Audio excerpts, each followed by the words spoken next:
we're live on YouTube. Let's start the show.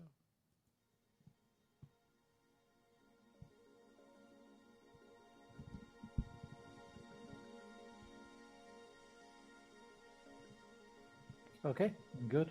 I've just done my repost, so hopefully all of my anyone who's got my notifications on will get that popping up. How are you doing? Oh wait, hang on, Michael. Not yet. Hang on, Mark. Not yet. Okay. Not yet. Hang on.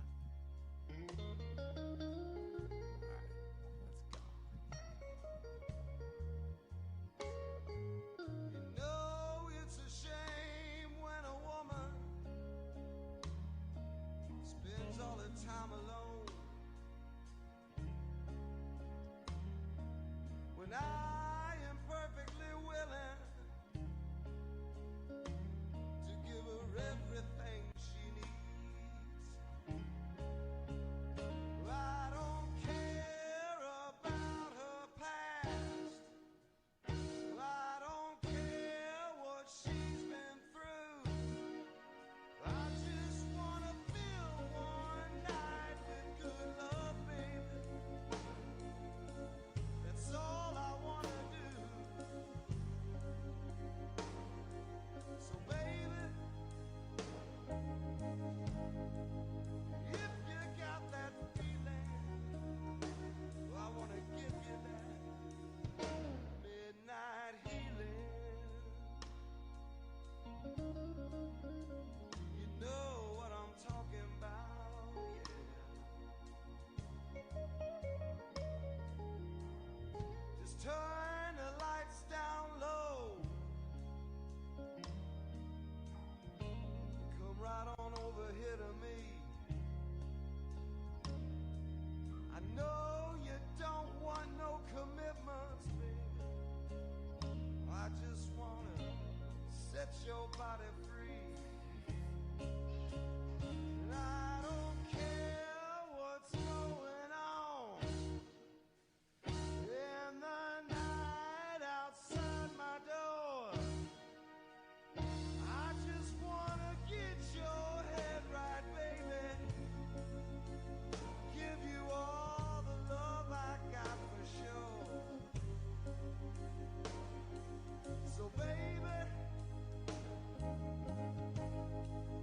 if you've got that feeling, you know I wanna give you that midnight healing. Oh, I just wanna make love to you all night long.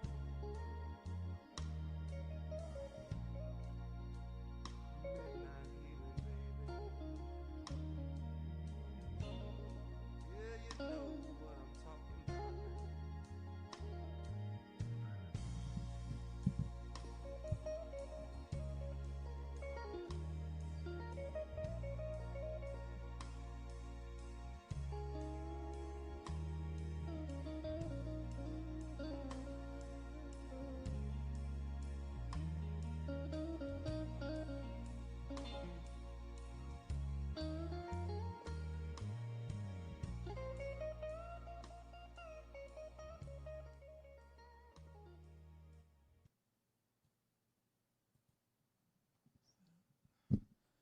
Okay.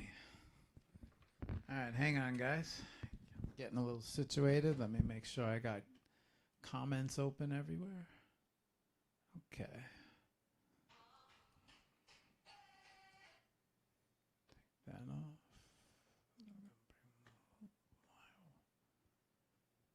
What's going on here? There we go. There's the show.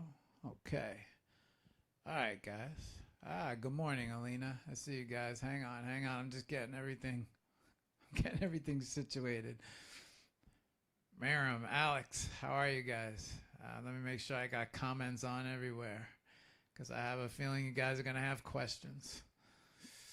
Let me make sure audio is good. Just hang in there, guys. Let me make sure everything's all right. I got comments open so I could see you guys. And all right, I think we're all good over here on my end. Yes, let me make sure we have Mark up. Okay, Mark's ready to go. All right, let's get the show started. All right, here we go.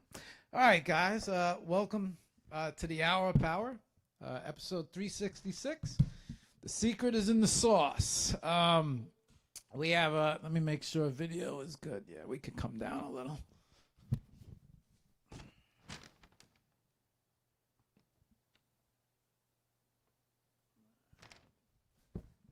Nice and even. Okay, we are.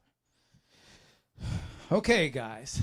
Welcome to the Hour of Power, right? East. Friday mornings. You guys know how this works. We have HOPE, which E stands for East. So kind of, I guess today we could say we are going to the other side of the pond. We're going to be visiting the UK. We have Mark Kelly as a guest.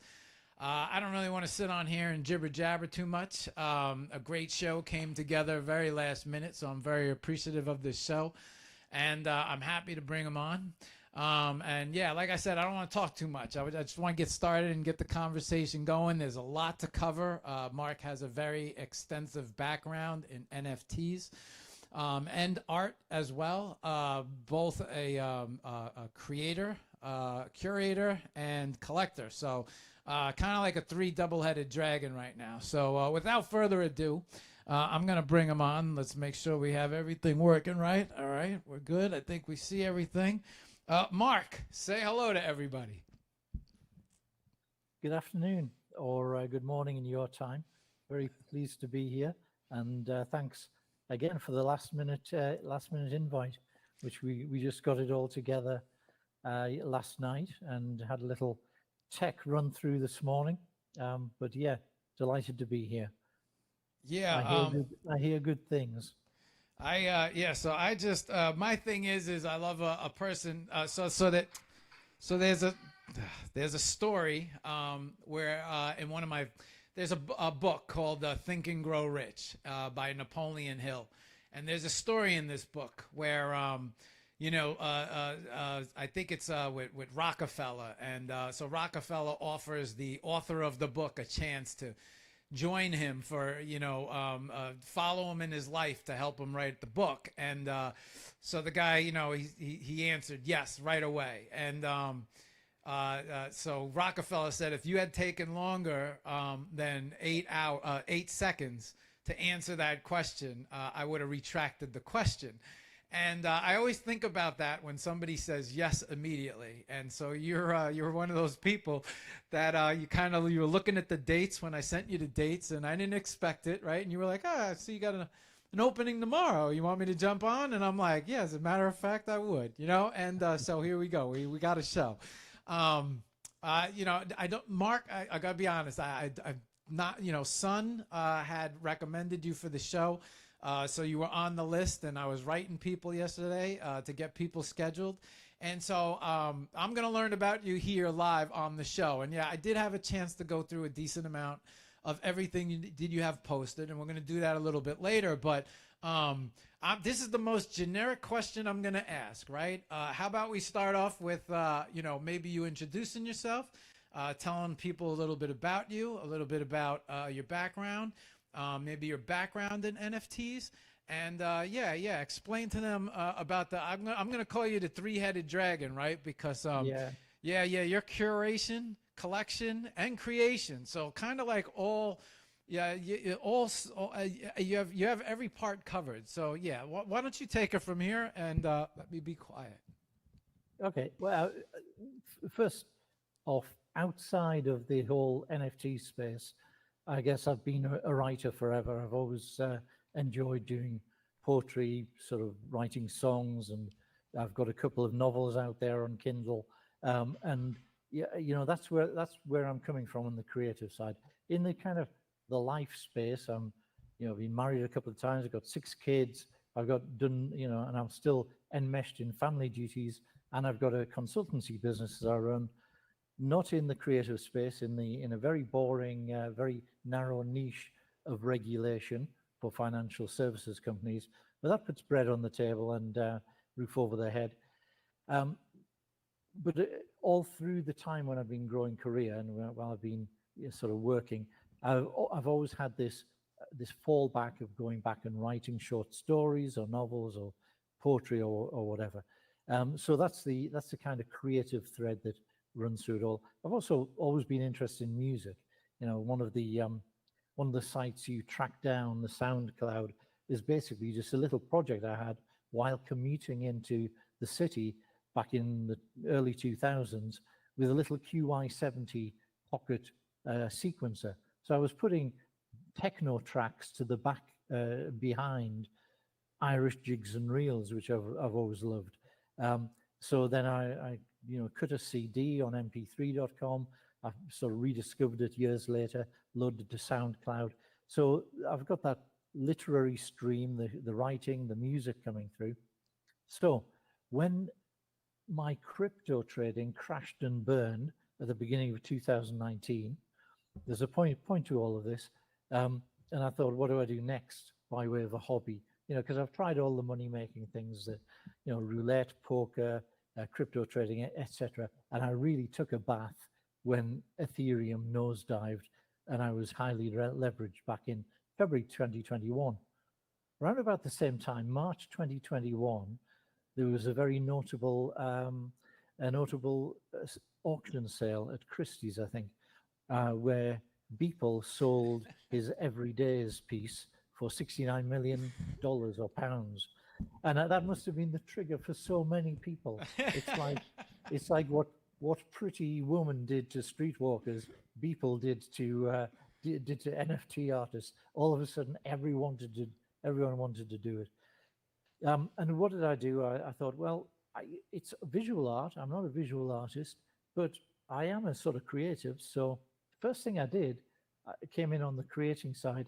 I found out about how OpenSea worked, how a Web3 wallet worked, and I set up a couple of little NFTs, which were literary NFTs. It was literally just a haiku that I thought people would appreciate and put that out there. Or I recycled some of those tracks from SoundCloud from the 2000s, and I put some music NFTs out there. The world wasn't really ready for music and literary NFTs. I'm not sure it still is. So that kind of crashed and burned. No one paid any attention. You can still, if you try really hard, you can find some of them out there because they live forever. But that once I'd got into the swing of NFTs, I thought, well, okay, let's see what this is like, start collecting. So right after crashing and burning on literary and music NFTs, I started collecting on Nifty Gateway back end of March of 2021.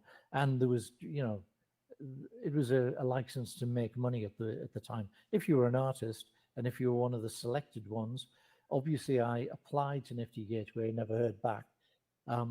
But, you know, just buying and selling kept me happy.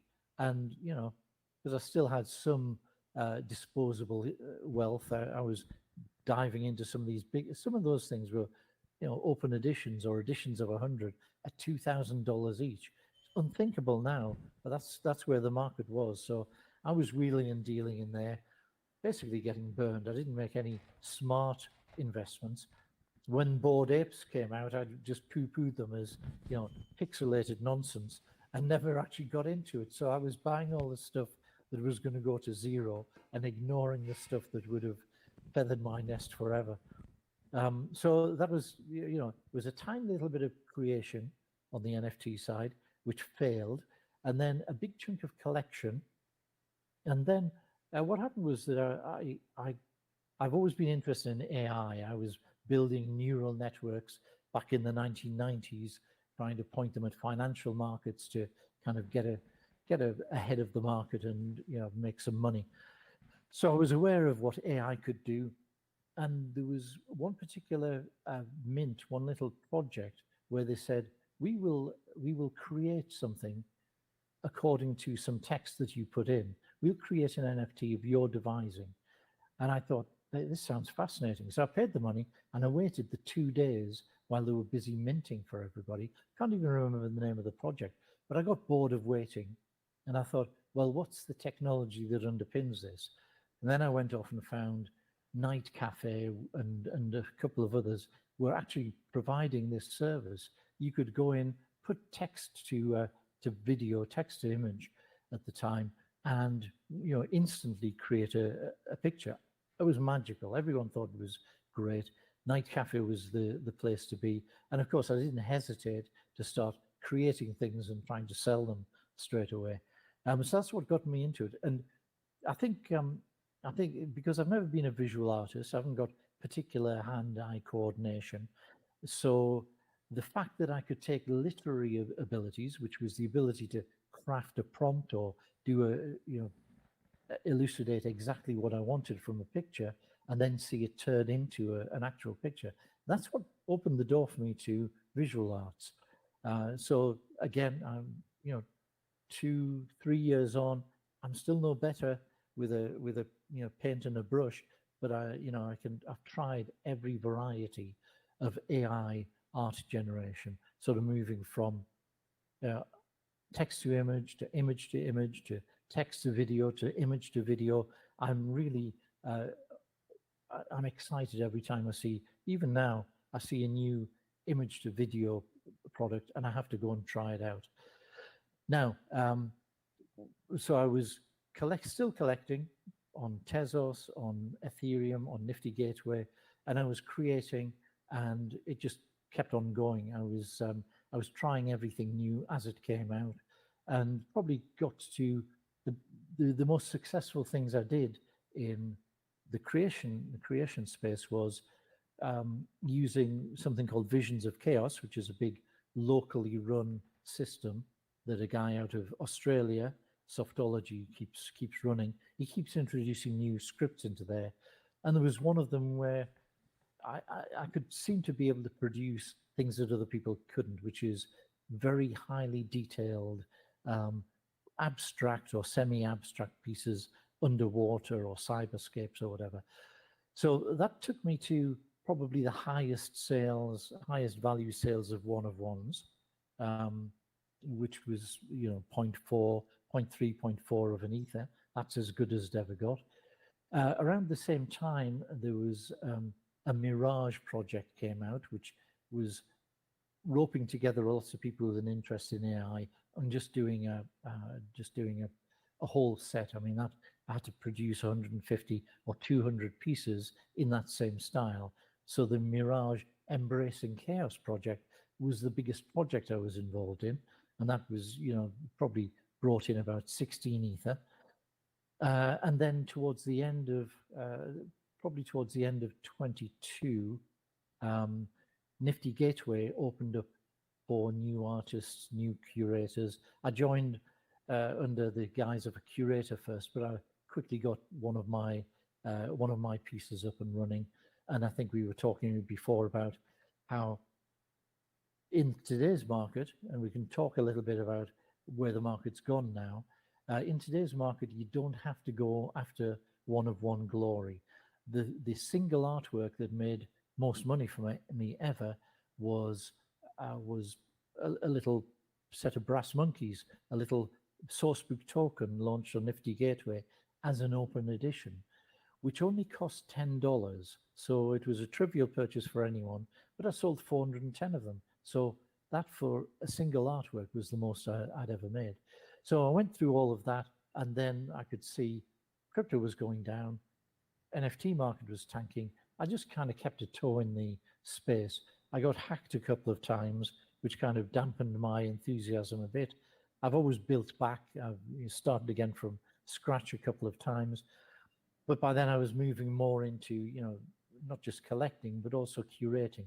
Nifty Gateway was a great opportunity, and it's a shame they've shut it down, because they gave people the opportunity to come in and actually just have their own like mini Nifty Gateway, a little exhibition area where you could bring in new artists.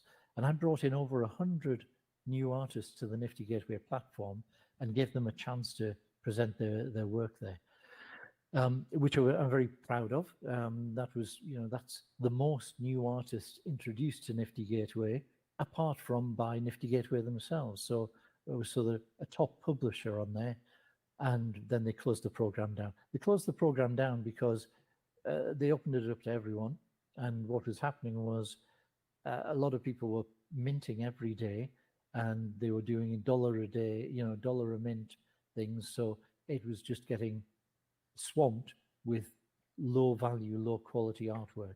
It wasn't, when I was doing the curation, one week I was doing photographers, another week one of the first weeks I did was Iranian female artists who were, under the cosh at the time and still are. And then I was doing, 3D animators. So I was taking a theme and I was, introducing people to artists that they otherwise would never have seen on that platform. And so that's how I pivoted. I've got these three things: the creation, the collection, the curation. I can pivot between any of those three, depending if I reach a dead end or a blockage at one, I can just pivot and do something different. At the moment, it's mainly about curation. I've got the Happy Valley on Tears, where we've got 300 artists are now collaborating on that. And that's, another 5 or 6 have asked to be included just this morning.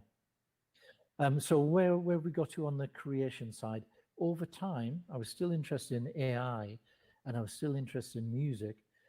You get to a point, if you're doing a music video, which is 2-3 minutes long, it's no longer very suitable for an NFT.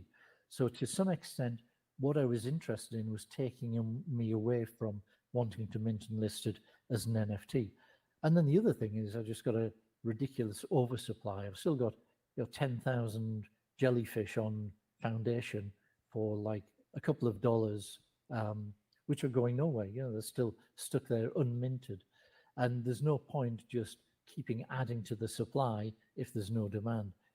Across the whole market, the demand has fallen off a cliff. There's like this elite level of people who can still sell things for 1, 2, 10 ether. And then there's the rest of us who are lucky to get $10 or $20. And I'm in that space. I know my lane. I know where I'm at. So that's probably a bit of a word barrage for a simple introduction, but it probably gives you plenty of threads to tug at should you be so inclined. No. So, okay. So, okay. I gotta bring it all back, right?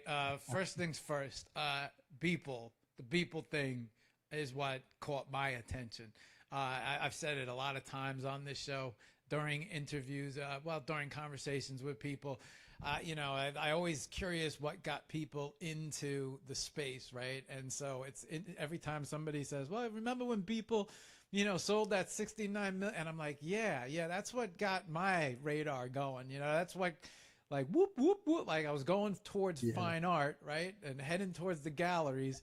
And then all of a sudden it's like, well, people sell 69 million. And I'm like, wait a second, like what's an NFT, right? And so that's when I came stumbling in, and I found that the best place to learn was Spaces. Now, second thing I picked up on is background in finance, which makes now a lot of you makes sense, right? Especially with the finance background, because numbers. If you're aware of finance, then it probably means you're pretty hip and aware of the stock market, which means then you probably understand crypto. And so crypto's it's not something you walk into and just pick up, right? And then the third thing is you're very technology proficient, which is rare, right? When it comes to a lot of times you don't see, there's not too many people like, it's interesting because I think when you're younger and you're growing up with the technology, it becomes part of you. But when you're older and you have to learn technology, and so you're very like there's so much to you, right? Because you do live streams where you run buy streams, right? And where you're looking for art or taking a peek at new artists. So I was interested, when Sun had mentioned that I found interesting, and I was like, oh, really? And then just talking to you and how fast you responded with the Google Meets, and you're like, I'm good with the Google Meets, and I'm like, okay. And then next thing you know, I'm like, oh, this guy knows his tech, right? So, yeah, so you found your way into the NFT area and the NFT exchanges you found your way around pretty quickly where I was stumbling a lot. I was in spaces. I was trying to figure out what I didn't even know what rugging meant. Why do these people keep talking about rugs? And so like that's kind of like how I learned. Now, there's two types of people, right? There's people who dive right in, and then there's people who kind of sit back and try to learn the system and then they make their move in. And I know a few people who dive right in, and you're part of that group now. Yeah, definitely. No, like picking up on all of these little things, you moving into the space, you were in the space at a time when things were very hot, a lot of sales going on. Perhaps I'm pretty sure CryptoPunks was a big thing at that time. Bored Apes back then. Now I don't know their origin stories, and I don't know but as I became more familiar and understanding the space. Now I don't know how all of that started, but you were in action during a lot OpenSea, right? Right. Yeah, Go ahead. I would say I was heat adjacent. I never actually got into the right currents to benefit from it, but I came along, after CryptoPunks, before Bored Apes. But as I said, I enjoyed the art. I especially have always liked 3D animation type art.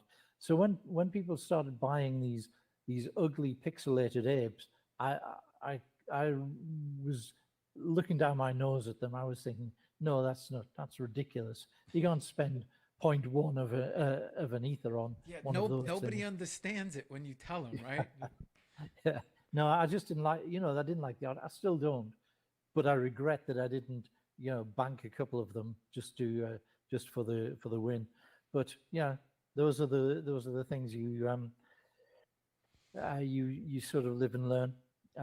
I've tried different. I've got whole hidden galleries. You've looked around a few of my accounts on OpenSea Foundation. I've got whole hidden galleries that are full of pixelated frogs and whatnot that I try to, as a rearguard action, try to jump in on some stuff.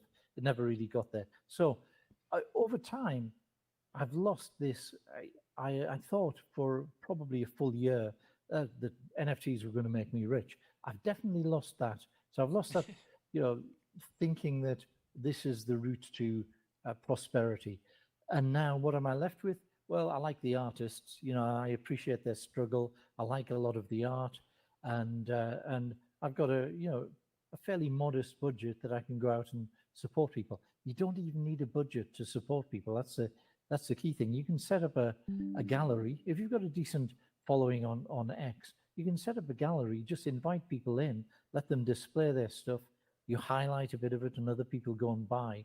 You can actually help people get onto the first rung of the ladder without investing money. Now, whether it's a good thing to get people on that first rung of the ladder with their expectation that they're going to make money, I'm not sure whether that's a kindness always, because telling everyone that their art is awesome and buying their first piece for $10 maybe makes them think that they can quit their university course or pack in their job or whatever. I've seen people just cut off all of their other sources of income far too soon. It really should be something you only do when you don't have time to do your day job. So I'm in a mixed mind whether it's always helpful to support people by buying their art. There are some people really you should be telling them, take up something else. Try writing or try take up basket work. Sure. As they told me, maybe you're not built to be a football player. This small Tough love.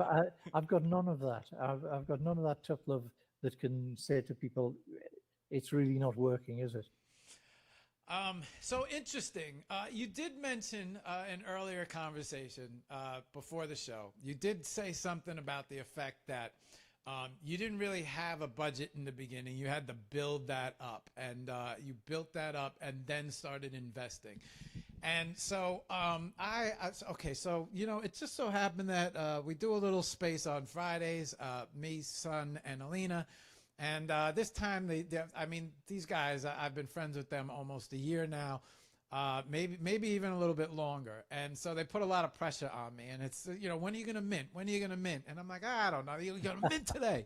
You're going to mint today, right? And I'm like, I don't know, all right? And so, no, you're going to mint, right? So I'm like, all right, you know what? Let's go to Object. I like it over there. I like the Tezos has a good crowd over there. And so, boom, here comes my first mint. And we might not be able to afford it. And I'm like, nah, I think everybody's going to be able to afford this. I'm only doing it for one test, right? Like, let's just, I gotta get a feel for everything. Like, never minted before. And then here you are, right? And I'm looking through your profiles, looking through your foundation. And I'm like, man, this guy really got down when it came to minting, right? And so I'm saying to myself, I went over the top. I've done two 10,000 piece projects. One was like a couple of years ago, Cyberscapes. I sold maybe 300 of them. It was a real learning experience, and it had a very unique feature of the contract, which people didn't really, if I'd got some big influencers involved, they could have done very nicely out of this. The contract, and this is like equitable distribution, the pieces were 0.03 of an ether each, which wasn't a lot back then, and ether was a lot cheaper. 0.03 of an ether each, right? Well, 0.01 of that went to me. A third of it went to me. A third of it went to the developer who'd created the contract, and a third of it was available as a referral. So you could buy every time you bought something, you would get a referral link, and then you could tell all of your friends about it. When they bought one, you would get a third of whatever they bought, and they would get their own referral link. So it was really set up for just a mushrooming network effect, where I'd have got a third of 10,000 of what would be 0.01 times 10,000. That would have been neat enough. But anyway, so that was 10,000. 300 of them were sold. They're still out there somewhere. But I don't really promote that or anything. It's closed down. It's not minting anymore. It's part of a hacked wallet. So I don't even have access to it. I wouldn't even benefit if those things were resold. Then the next 10,000 project was in Foundation, because I was just testing, and it was really easy just to create. Yep. I was going to say before, you seem like you tested a lot of the markets, the marketplaces, the buyers. It almost feels like when I look at how you when you look at the timeline from the beginning to the end, it's like, yeah, he was right where I expected him to be. He saw what was doing well. He paid attention to the PFP projects. He said, I'm going to take a crack at this. Let me see how this works. And it almost feels like you're testing, seeing what works, what doesn't work, and you're learning along the way as you're becoming part of the NFT space, as you're seeing what's going on. You translated the success very quickly, right behind what was being successful. Because PFP projects were huge back then. Everybody had a PFP, a 10,000 collection. That's true. That's right? true. Now it's meme coins. Everyone's got a meme coin. Right. But the first mover advantage, that when you're first into the market, I had the second mover disadvantage. Right. So right. I always kind of came up trailing after the market leaders. But anyway, I'm not bitter about that. Right in my X profile, you'll see I say, I made all the mistakes, so you don't need to. So I like this idea of telling people, yeah, you might not want to do this. It probably won't work. And telling people especially how to keep their wallet safe, because I've been hacked twice and compromised another time, lost a lot of value that way. So I like to advise people how to not go down that same route. So you did mention now I want to jump back to that question. There's just so much going on floating around in my head right now. So You did mention at one point that you know you like I didn't really have a budget for this. I didn't have you know unlimited expenses. You know I couldn't just go out and just buy. I had to build it up, and so my point of the first mint with me was is I was thinking like this is you know you create you create your collections, you create your art, you create your presence, and things start to sell. And now, if you're not invested in crypto, I would imagine that this crypto starts to build, right? And then from that pot that has built, I would imagine that maybe you take fractions of that, or I wouldn't know how you would break it down, but I would imagine from your success of sales that then that would become the investment. Now, I don't know if I have that totally correct, but I was just curious about that because were you somebody who sold and then built up your pot and then said, you know what, I'm going to go back in and support artists for supporting me and used a fraction of it? Or did you add to it? Were you investing and grew it? And then you used, you know, because I mean, if you would have, let's say you grabbed 1,000 Tezos when it was, you know, a fraction of a penny, or 10,000 Tezos, right? If you were ahead, or 10,000 Solana.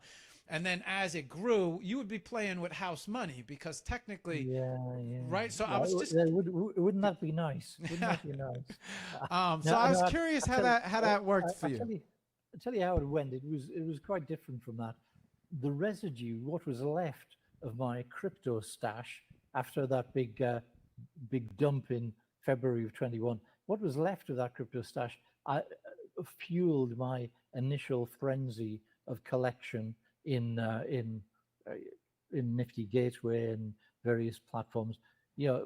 But so did my Amex card, you know, because Nifty Gateway made it very easy to like load it, just pull stuff down from Coinbase. Amex. So you know, all of that, none of that went well after 2021. It was just it was coasting down to zero basically. So nothing.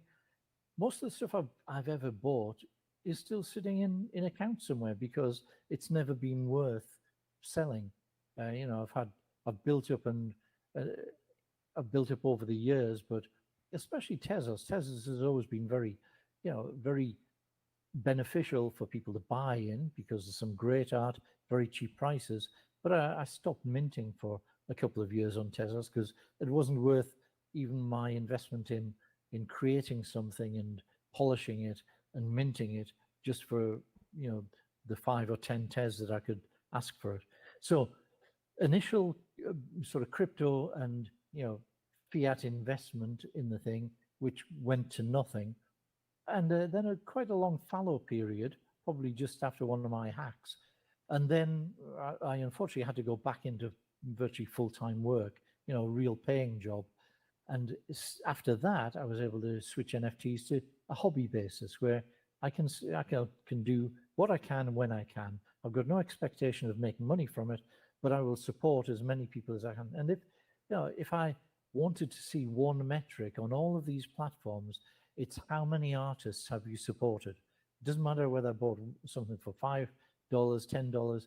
How many artists have you supported? And it's probably, you know, up near 1,000 on Foundation, something similar on Tez, and certainly that sort of range on Nifty Gateway as well. So helping other, you know, it's like and some of them have gone on to great things, and they say, oh, why do we never talk anymore? And it's the analogy I have is like your kindergarten teacher doesn't stay by your side all the way through school.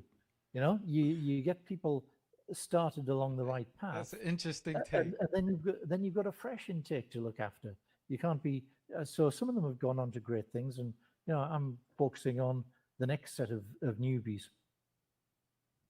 So shit, I had a good question and it got away from me. I talked it right out of your head. Yeah, I had it like right on the it was my next, it was loaded and locked and loaded. You're going to think about it while I'm telling you what I think happened to the market. And go ahead.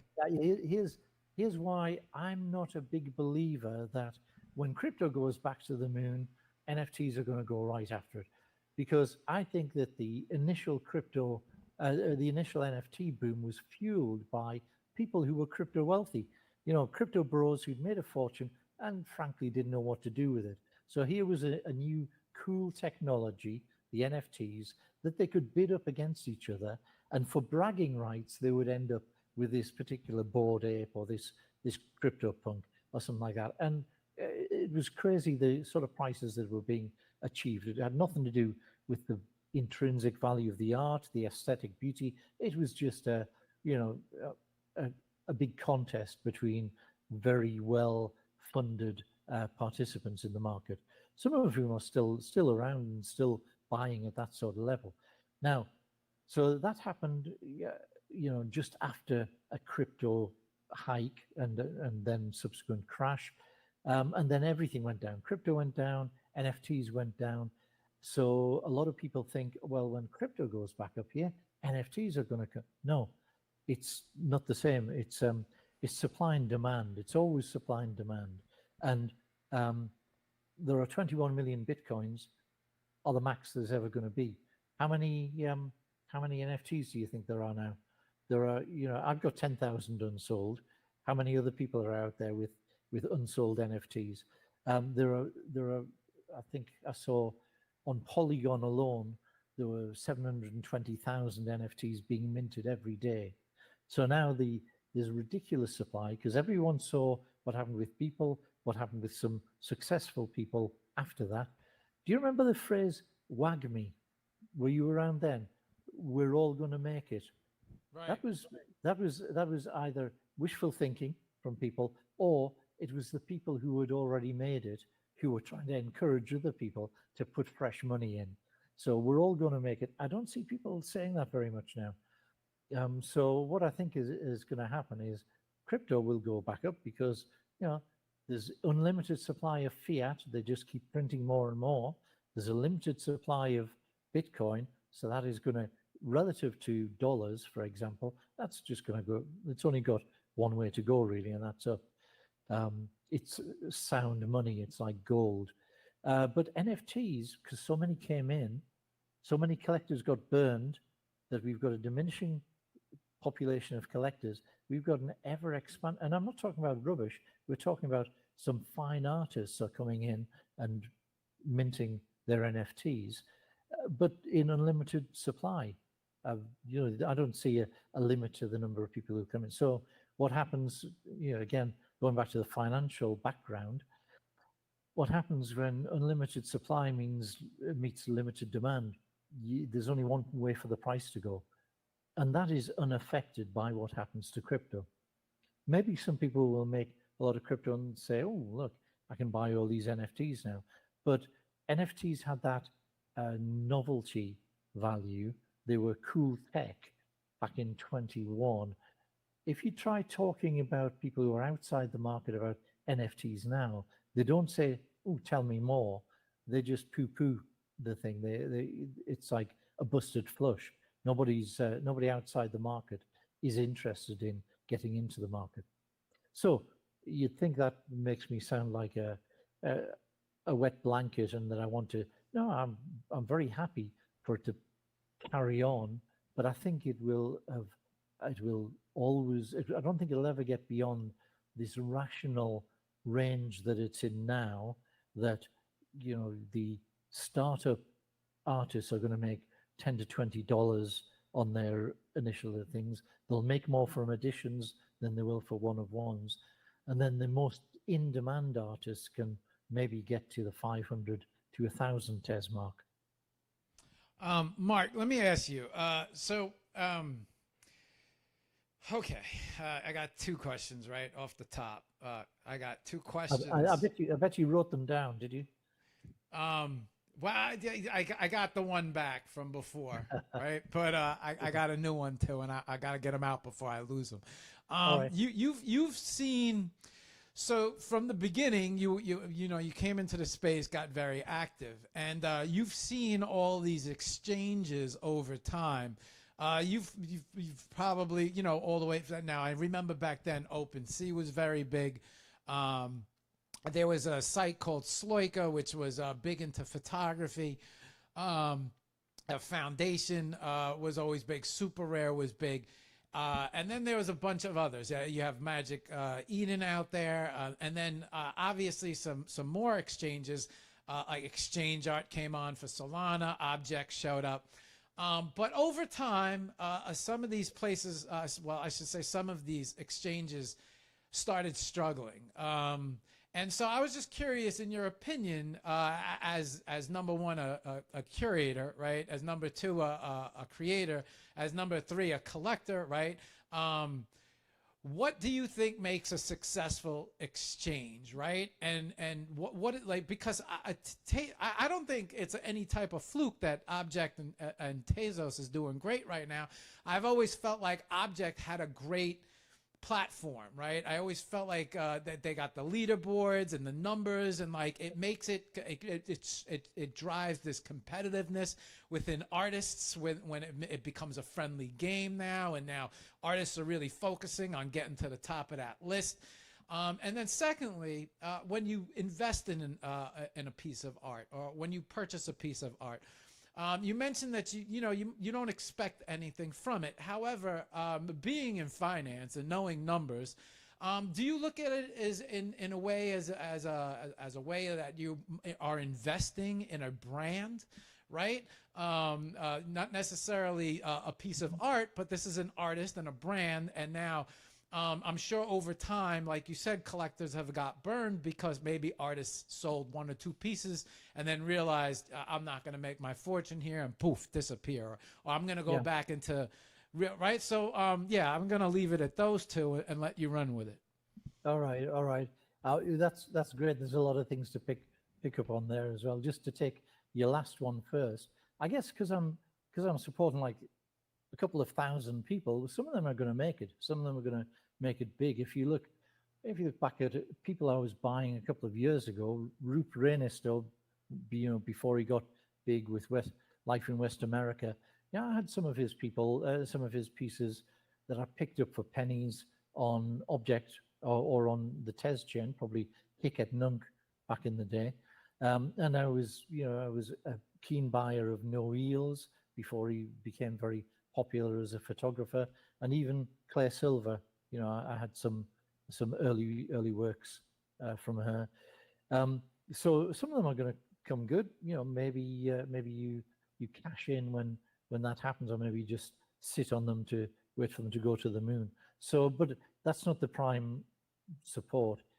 But you said something interesting. You said investing in the brand. It's not so much investing in the art.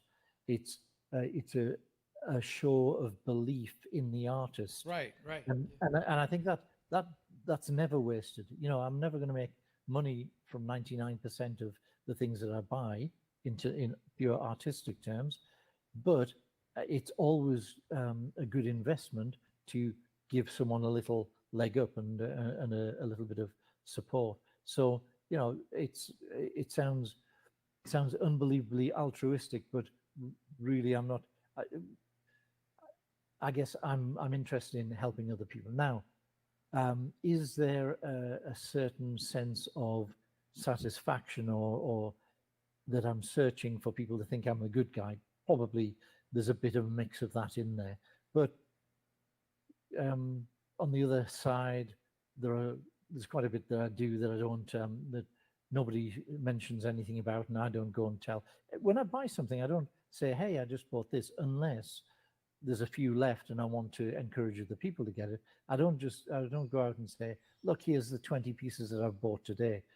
On an average day, I'll be buying 10 to 20 pieces, and my feed would consist of nothing else.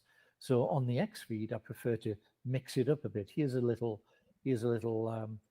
video animation tool that I found, or here's my little philosophical quip, or a little funny one-liner, or here, sometimes here's an opportunity for you to get involved and join this thing. So I like to have a variety of stuff on the X feed. I focus on X more than anywhere else. I'm not really active on any other socials, but X is my tribe, really. Yeah. I noticed that.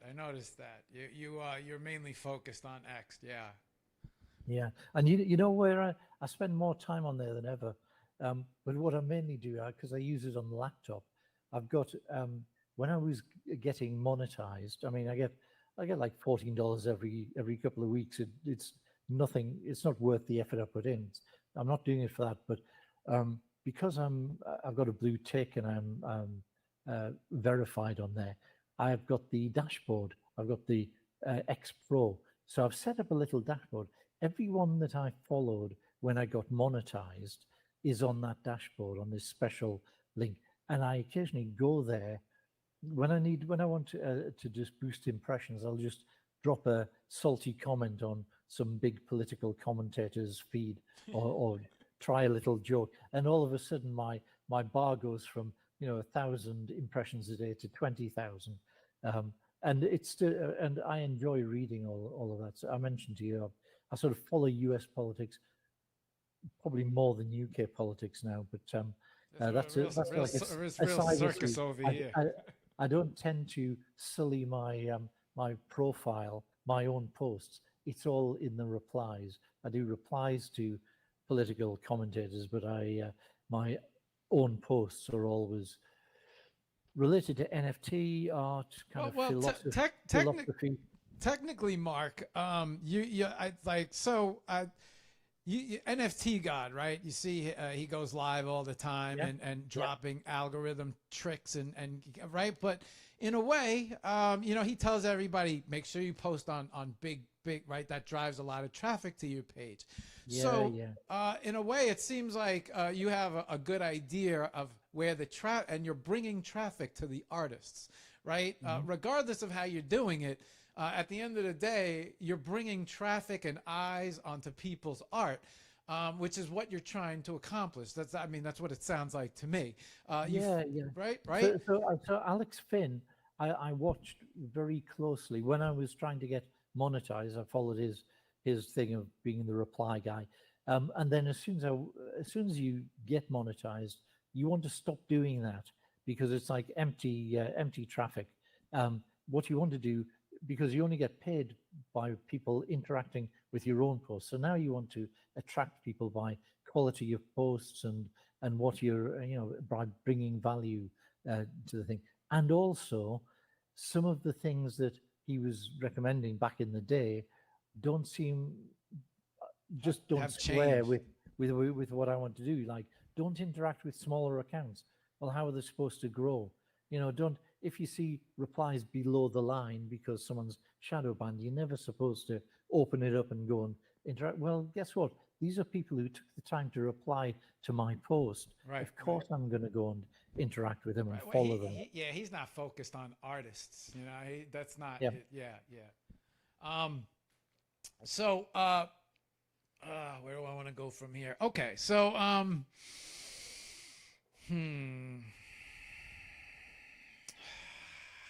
Okay, you're in the space, right? Clearly behind you, you have instruments. So there's a creator in you. I believe there's an artist in everybody. You're taking a whack at art, right? You're getting it out there. You're pumping it out. You're testing the systems. I kind of feel like you're a tester now, which even makes you more fascinating because I'm a tester. I'm not necessarily worried about the financial outcome of it. I'm more curious about how it works so that I can maximize it, and then go from there. And since the platforms are constantly changing, things, you're seeing, right. Oh yeah, let's get back to that question. What makes a successful platform in your right? Let me got that all together. But then let's talk about.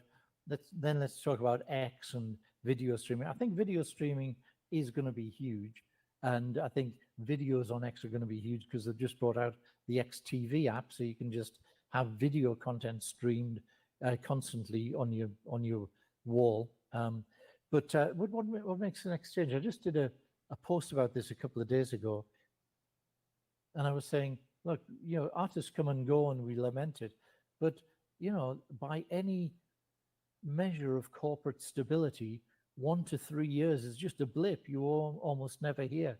But look how many exchanges and platforms have come and gone in that time. We've got Known Origin. Right. It was great. It really supported artists. It was a great place to show off your stuff, and it's gone. Just yeah, everything got hived off to OpenSea. OpenSea, I'm a photographer, and I was super upset. I got the first. Sloika was the first exchange to accept me, and 2 days later, I got an email from him like, "Sorry, we're closing down," and I'm like, "Oh man, it happens that fast in this yeah. space." But go ahead. I didn't mean Look, to interrupt. well, I had a couple of smaller exchanges when I developed a certain amount of reputation in the market. A couple of smaller exchanges, well funded, savvy teams who are setting things up. R2 Act was one, Mint Marketplace was another, and I went along with them and minted things, and they just someone who came from nowhere, like I don't know, Hug or Blur or one of these other places, just smoked them. They didn't get any traction at all, and they just disappeared. Um, but some of the big ones, Foundation is really struggling. Foundation is seems to have no money. And they certainly don't promote the artists who are on the platform. They're trying to make they now turn into a community of artists. That sounds great. A community of artists all helping each other, but that's not where the money comes from. The money comes from collectors. I've found that artists are very seldom, just 1 in 10 artists really goes out and buys from other artists. I've said, I've launched projects which have 9 or 10 people in them, and I've said, look, make this go with a swing. All be sure to buy from each other, and then we've got a bedrock, because I'm going to buy from each of the people that I represent. It's something I've always done. But some of them said, well, I'm an artist, not a collector. Like it's exclusive. I'm in this silo. I can't operate in that silo. Or, they don't have the money to do it. I've heard all of the excuses, but I've honestly been surprised how reticent a lot of artists are to go and find other art that they like and to buy it. Now, people say, that's not true. I buy art from artists all the time.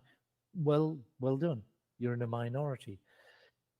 But my point about the platforms is they often get loaded up with features for artists and neglect the collectors.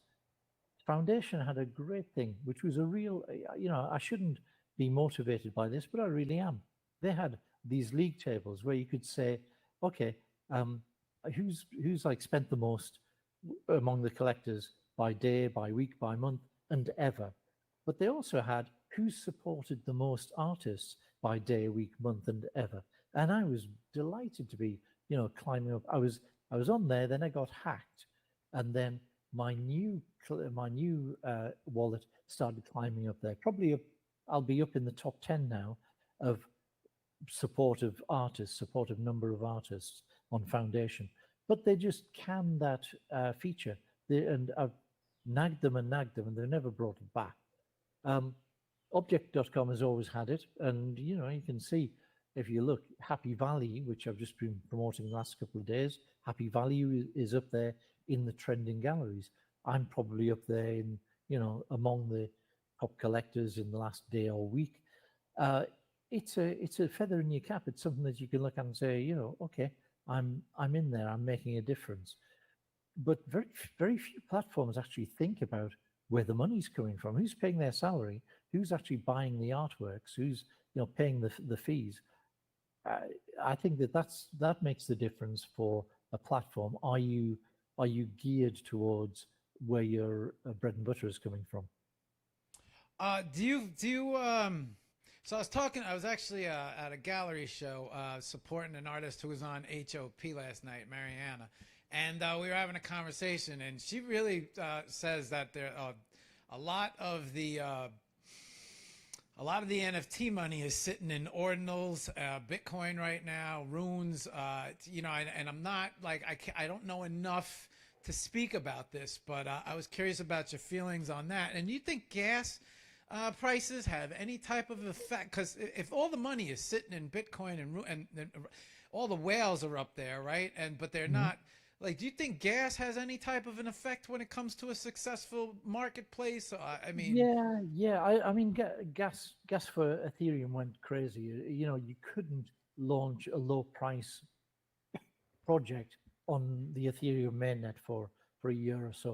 So base ETH was good, and one good thing that Foundation did was to support people doing base ETH collections. So that's what we did. It costs nothing to mint, and you can have very cheap collections there.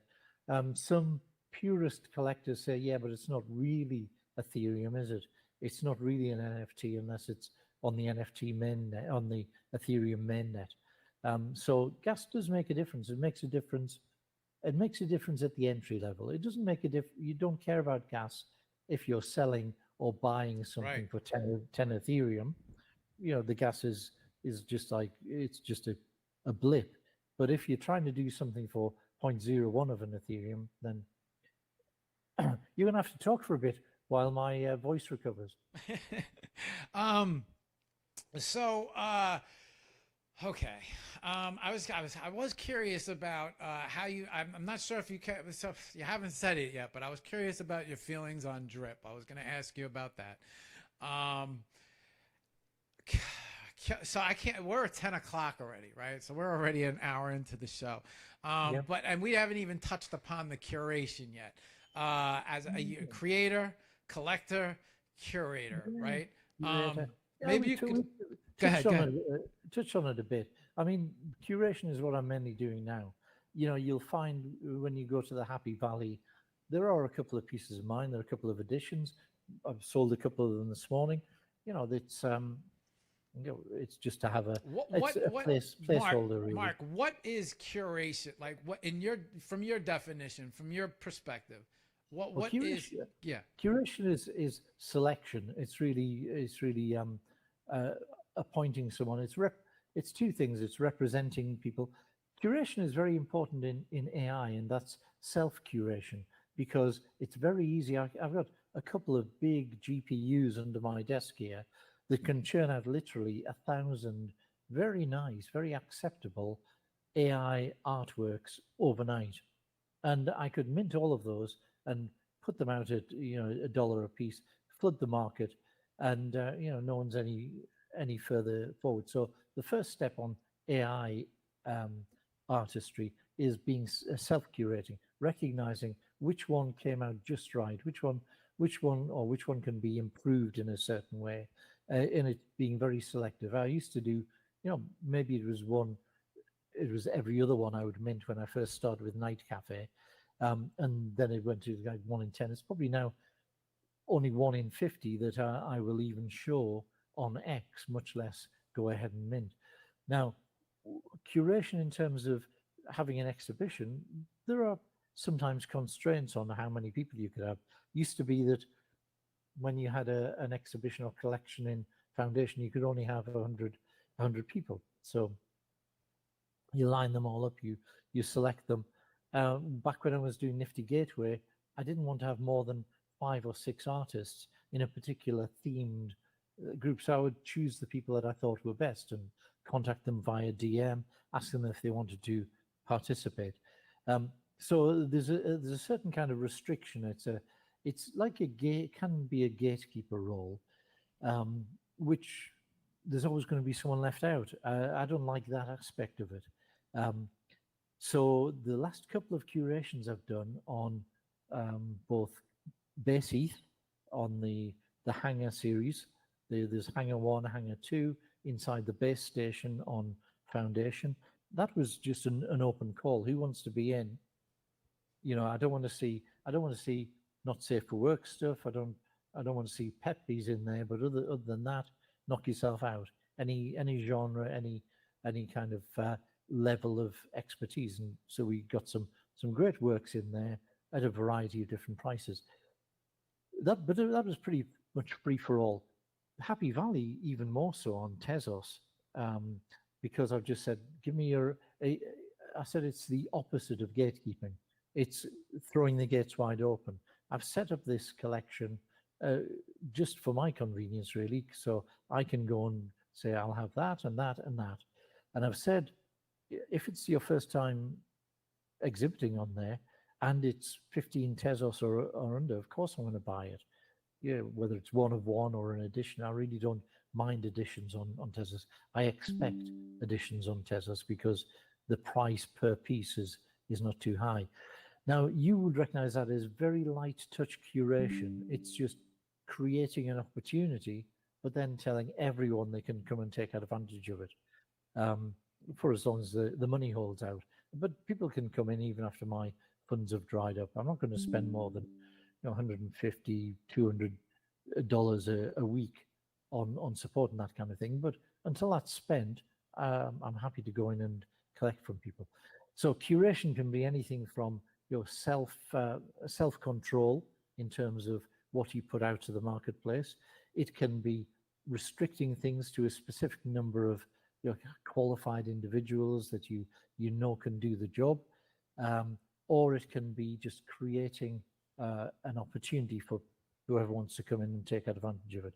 That last one is the one that I'm gravitating towards now. What do you have you had a chance? Because I don't know if you had a chance, but Drip and Mallow seem to be making some waves. I was curious about, I don't know if you had a chance to maybe take a peek over there yet, but I was curious about your opinion about that.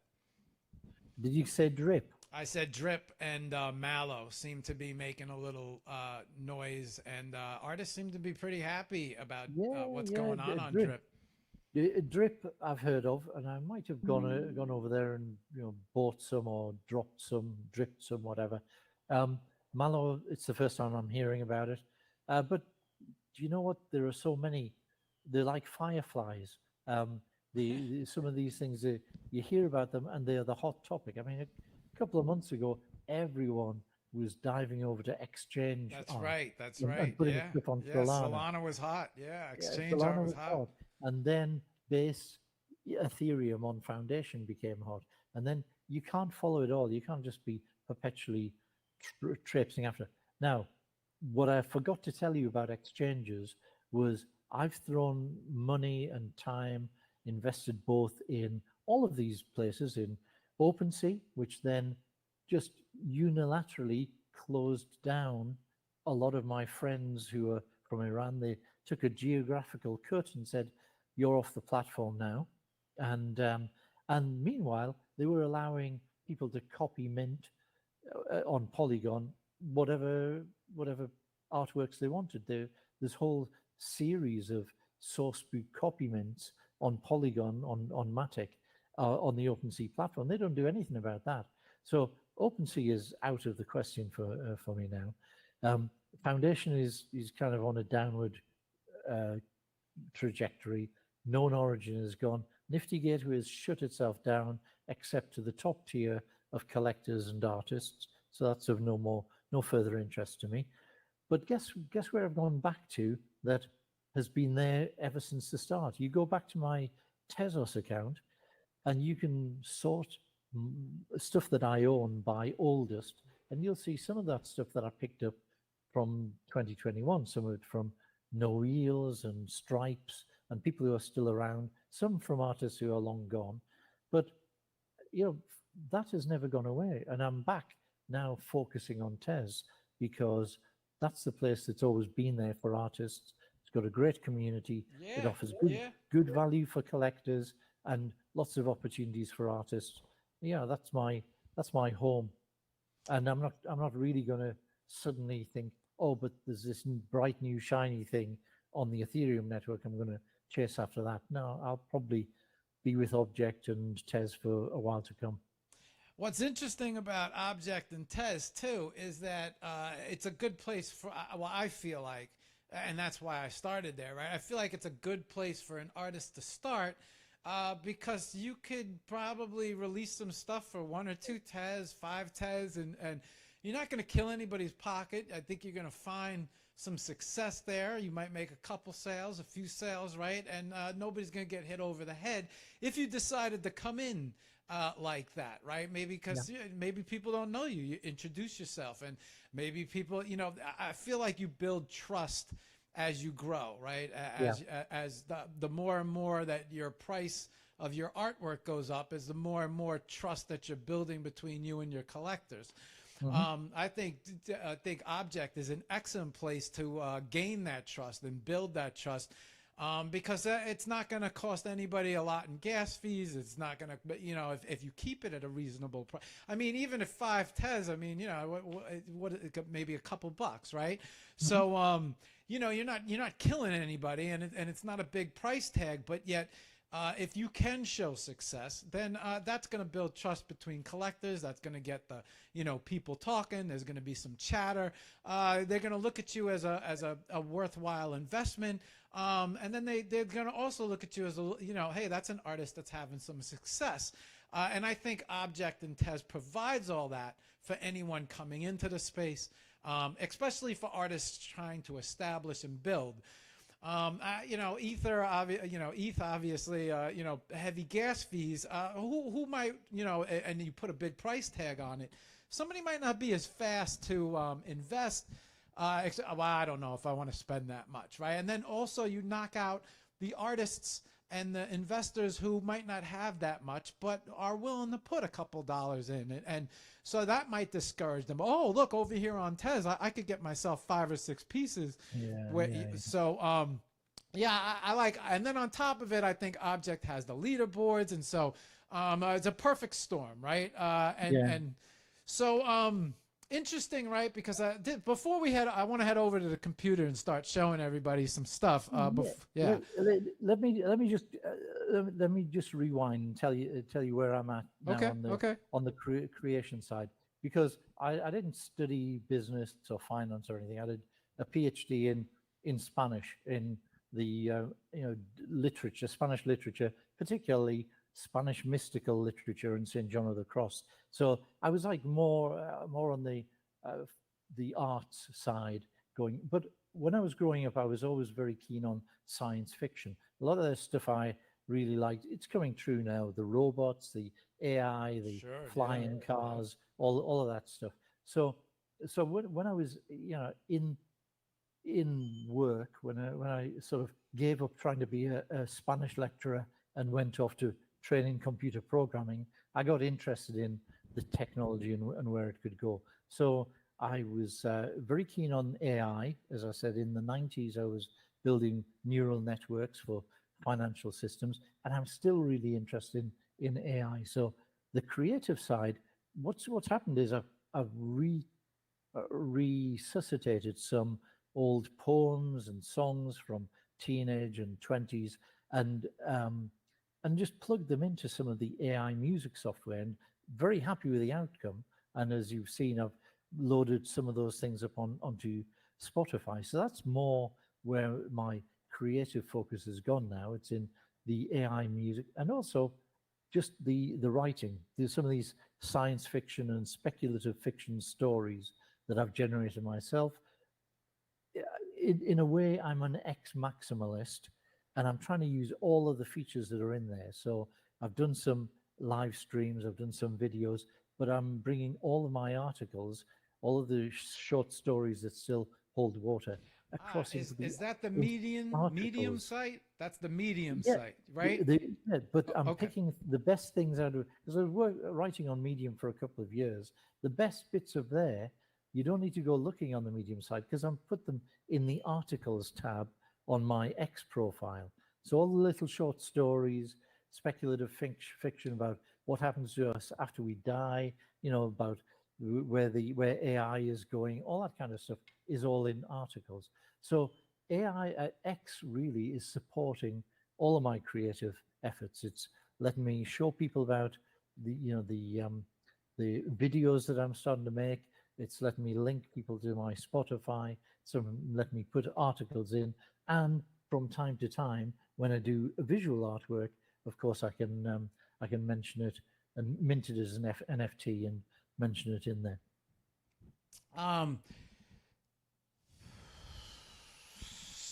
Interesting, right?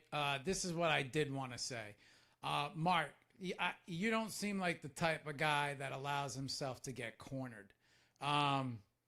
You're kind of like, so Bruce Lee had a phrase, right?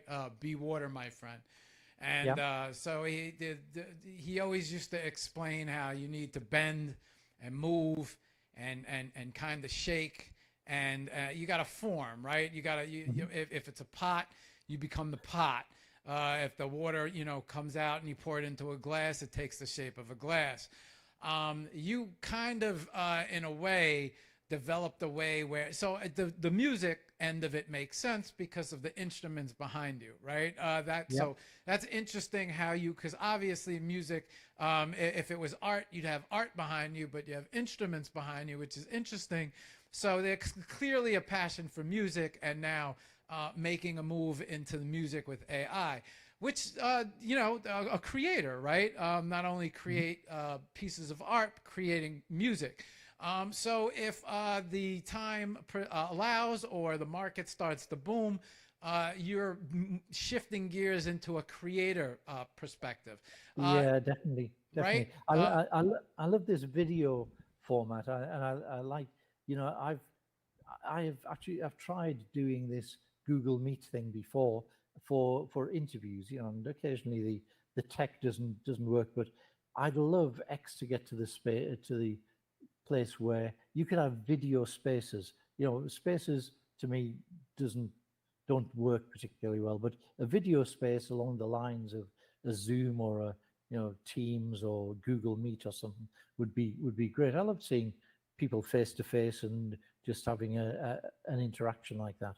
It's very interesting. And if you're talking about creative projects and they are enthusing about what they do, I've done a number of interviews with artists, and they've enjoyed the opportunity, and other people have got a lot out of seeing what they had to offer as well. Not only the creative side, right? But like if the creator gets a little slow, you shift gears, and now you're looking at how to help other artists on the collector side. And then, if you want to pump the brakes a little on the collector side, you have the curation, right? And so to me, it's almost like you've found a way to stay active and stay healthy and mentally healthy, regardless of what's taking place around you, right? So everything's blowing up and rebuilding and blowing up and rebuilding, and you're just kind of like walking through, let me shift over here, let me take the form of a cup over here. Let me take the form of a dish over here. And it's kind of like you're bobbing and weaving through a very unstable area that is developing and it's interesting because I did feel in the beginning it was a lot about PFP projects, right? And now it's my personal feeling is I feel like if anything has become a brick foundation for crypto, it's the artist world, right? I feel like the artists have come along and have established this like very solid foundation or a use for crypto, and it brings this gleam of hope and passion. And for people who have vision, there's potential here. There's potential to be seen. There's potential to build. I think a lot of that bro energy that was in PFPs has switched to meme coins, but the NFT artistry has kind of stayed the course, and there are still people just diving in there. And by the way, you thought of a great explanation. Be like water, my friend. Yes. I like that characterization of me, rather than just jack of all trades and master of none, which is the normal way I think about it. I hit a block in one place, I pivot somewhere else. By the time you've pivoted three or four times, you're facing back the same direction. All right. So before we head over to the computer, right? One last question, and something I gotta know. Sourcebook, right? So secret is in the sauce. I named the show, but how did that name come about? How did Sourcebook come about? That again goes back to the early 2000s, and I started up a live journal blog, and it was Sourcebook, not spelled S-A-U, but it was spelled S-O-U-R-C, so Sourcebook. And the idea of that was it would just be a literary scratch pad, where I would write a chunk of prose, and then the next day I'd write another. It was a bit like blogging, but actually very quickly it turned into like a bit like Charles Dickens, a serial novel. So that was my first novel, was The Alpha Lab, which was posted day after day on the original Sourcebook. Now, I didn't want to interrupt that flow, so I just set up a parallel live journal blog called Sourcebook, as in SAUCE, where I could just pass commentary on this and that, family matters, and just what I was doing, and how the book was coming along. So the Sourcebook kind of faded away, the original one, because I published the book. It's on Kindle, and then I brought back to life. I did NaNoWriMo, which is this November thing where you write a whole novel in a month. So the second novel was there, but what survived was Sourcebook SAU, as kind of the name I went by on LiveJournal in my blogging. So in 2009, when I set up what was then a Twitter account, I just made it Sourcebook, and that's continued over now. The interesting thing is that's been around a long time now, and I'm Sourcebook everywhere that I'm not Mark Kelly. I've got very few other handles, but Sourcebook.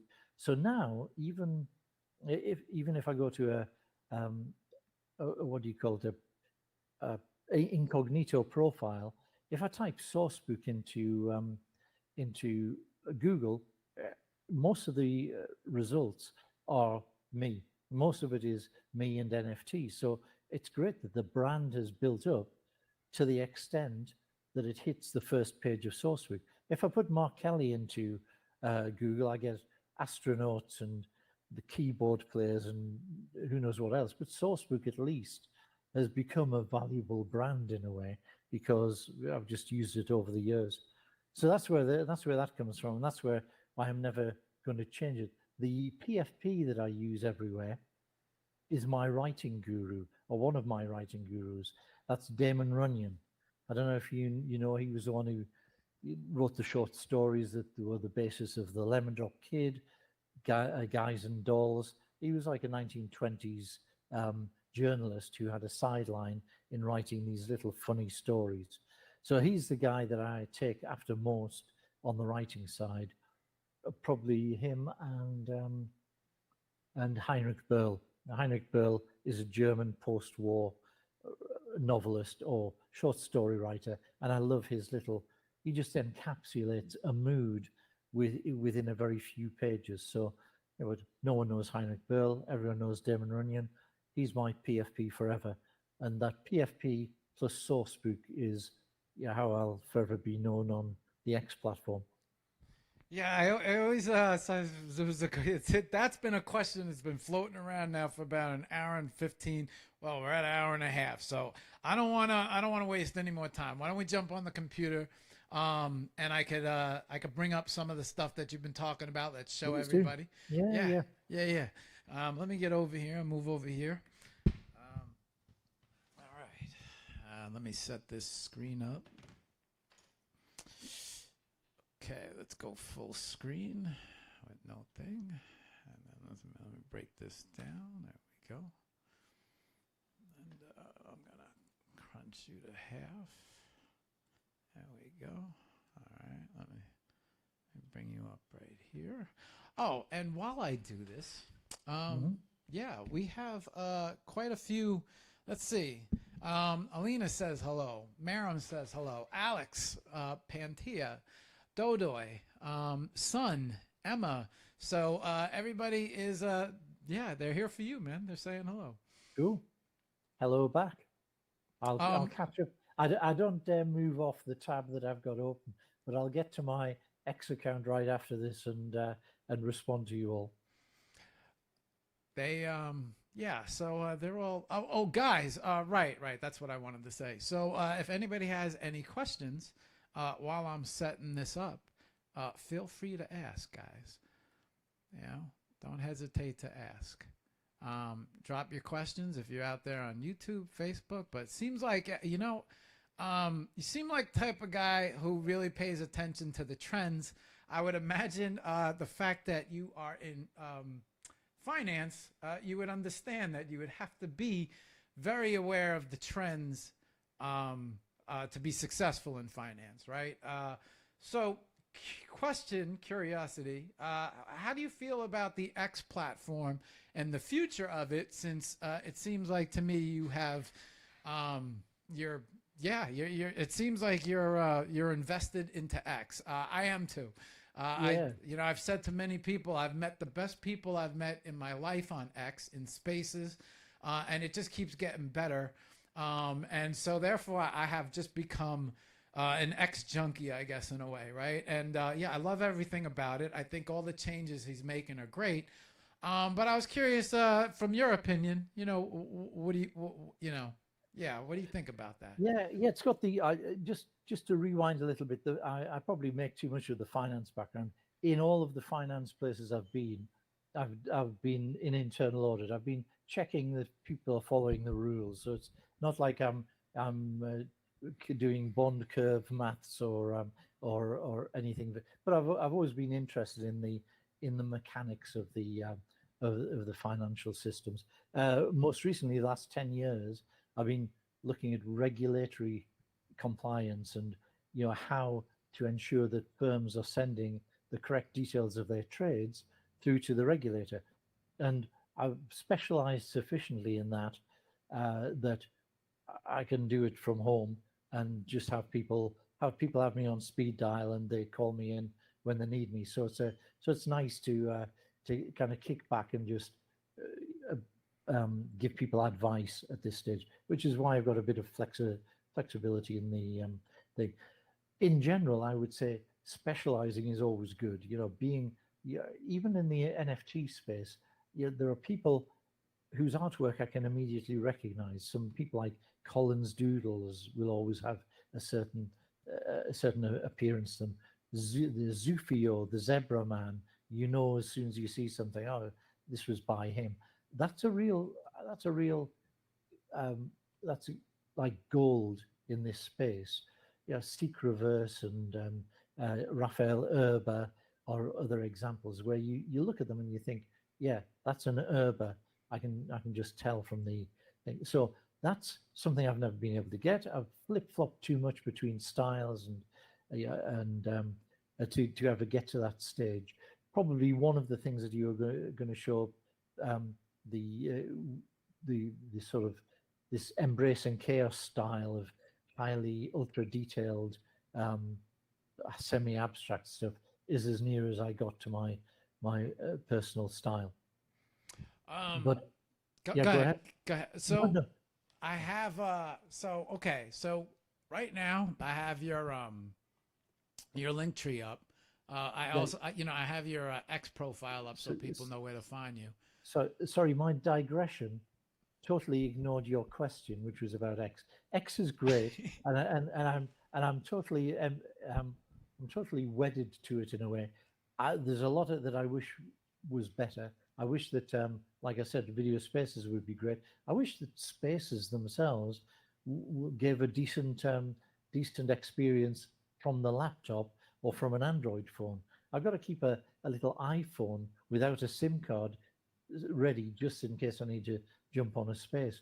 I've been waiting for subscriptions for over a year, but everything else, the articles, the X Pro, the monetization, the ad revenue is all ticking along nicely. Be great when they set up payments and tips smoothly.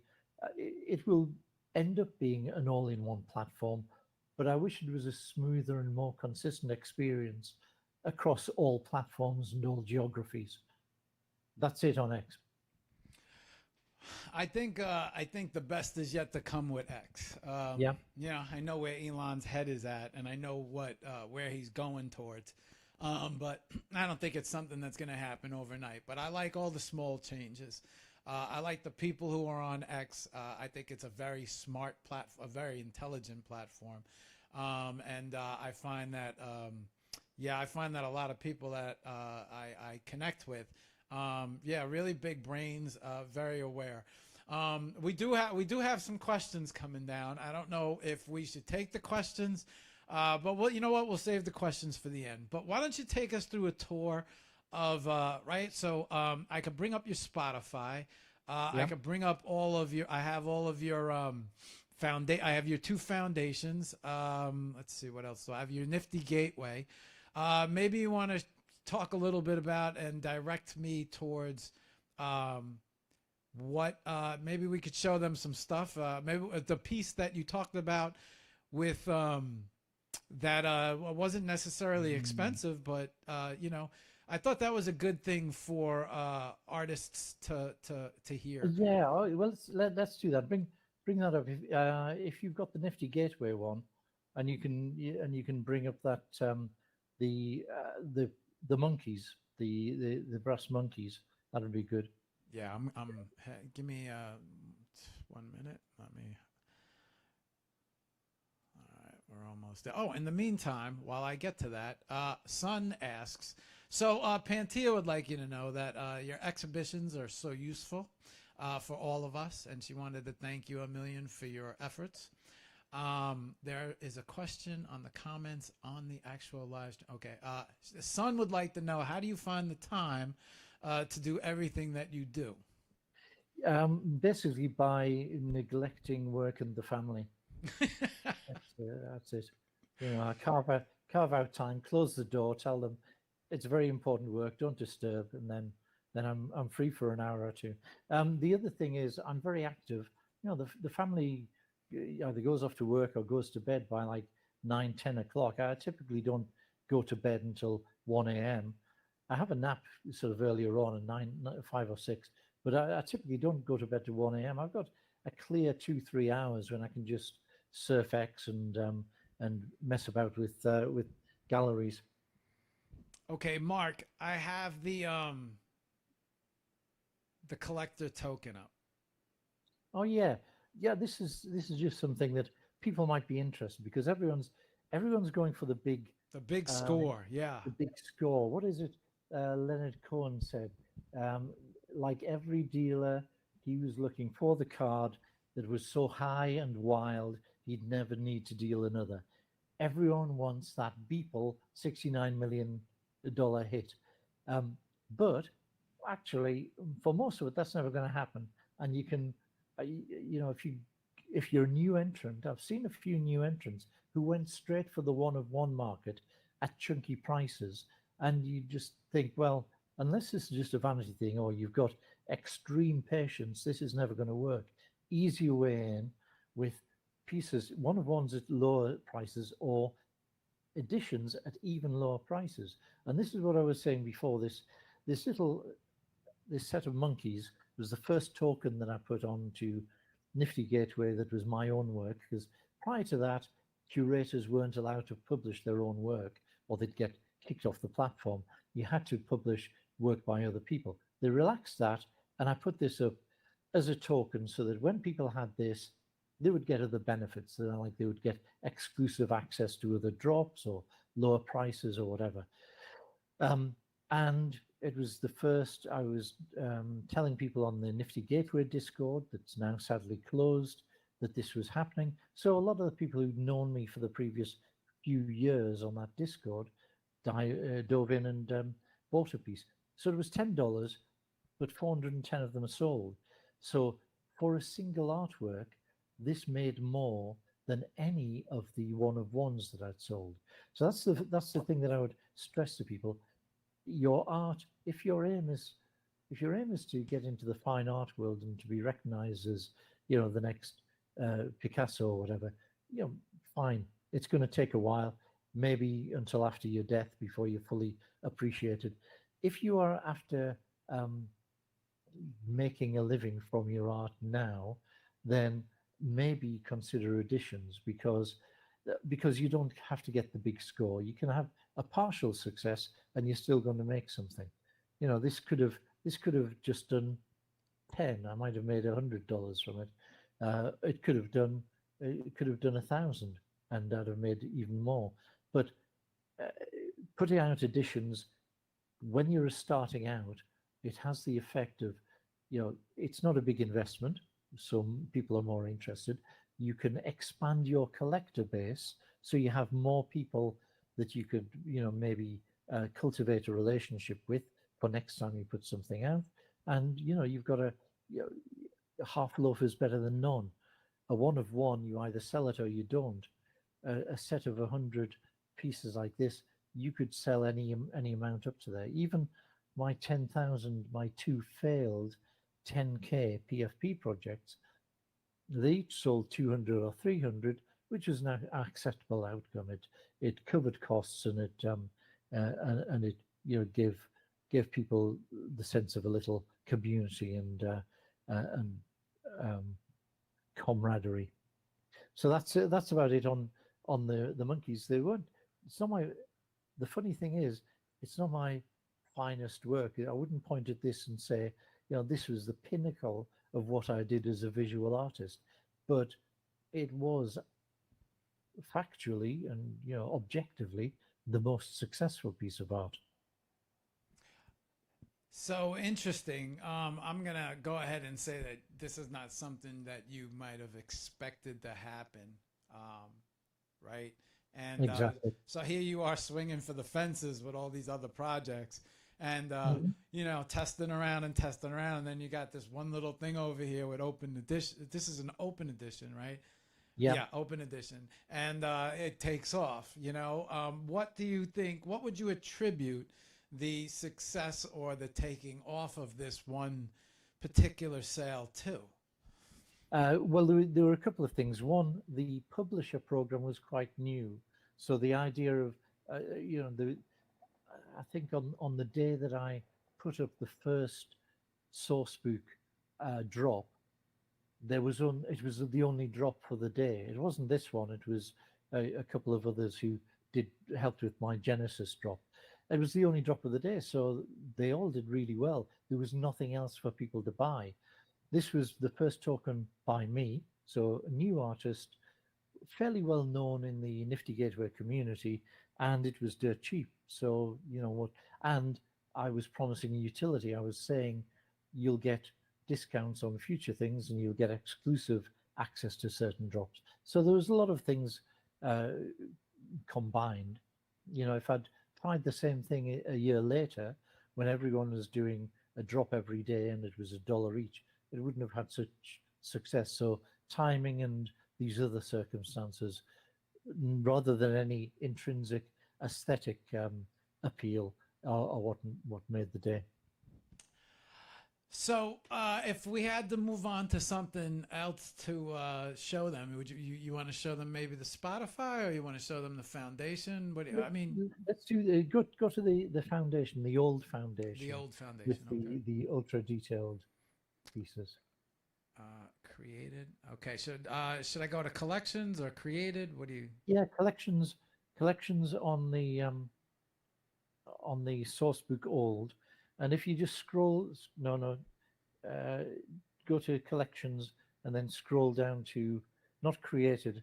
It needs to be collections, and then scroll down to probably scroll down to cornucopia. Can you see that down at the bottom? Yes, we're here. Yeah, there might be a little lag in the video, but that's fine. Just double click on cornucopia, and you'll see the sort of thing that was popular then. So we have it open now. Question: are these highly detailed? Is that what I think that's what. Yeah, that's the idea. Nobody else is doing this at the time, which was to cram the maximum amount of detail. And bear in mind that there was still a lot of pixel art around at the time. So this idea, if you take the third one along the top, this sort of cyberscape, that's like Cybertropolis. It's Cybertropolis. That's insane levels of detail. Now it doesn't have all of the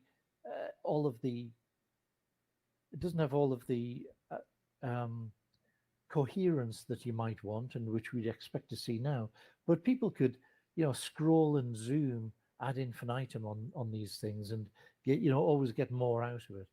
And this was a particular script. It was, you remember when DALL-E came out, it was the hot topic. Well, a couple of developers in Sberbank in Russia developed what was called a RU-DALL-E, a Russian version of DALL-E, which wasn't producing the same as the other AI scripts at all. It was producing like hallucinations, but jamming them all together with insane amounts of detail. So I had this whole collection, a few other collections, and then all the 150 or so Embracing Chaos pieces that came out as a separate project, which just it was just trying to get maximum detail into the thing. And this was very popular. And there are some people, some collectors, who wish I'd never gone away from it because they bought and they would have carried on buying this. But I guess I just felt I'd taken that as far as I could. And then I started getting interested in text to video, video to video, image to video, and so on. So this was probably the height of the success in creative terms, versus what people were looking for. And the other thing that happened in the market was people got access to better tools like Mid-Journey. Suddenly there were thousands and thousands of people doing AI text to image. It was very difficult to create an image that was much different from what dozens of other people were doing. So so sales started going down, and I started pursuing more of what I was interested in the AI field rather than what had the tried and tested pictures that I've been producing up till then. Okay. Happy to take another question if there is another one. Sure. Actually, Sun said that at one point in time, you said that if you happen to change or see a different PFP, then you were hacked. Yeah. But it did change. There was a change, change for a brief period at one time. Yeah. So, yeah, go ahead. Go ahead.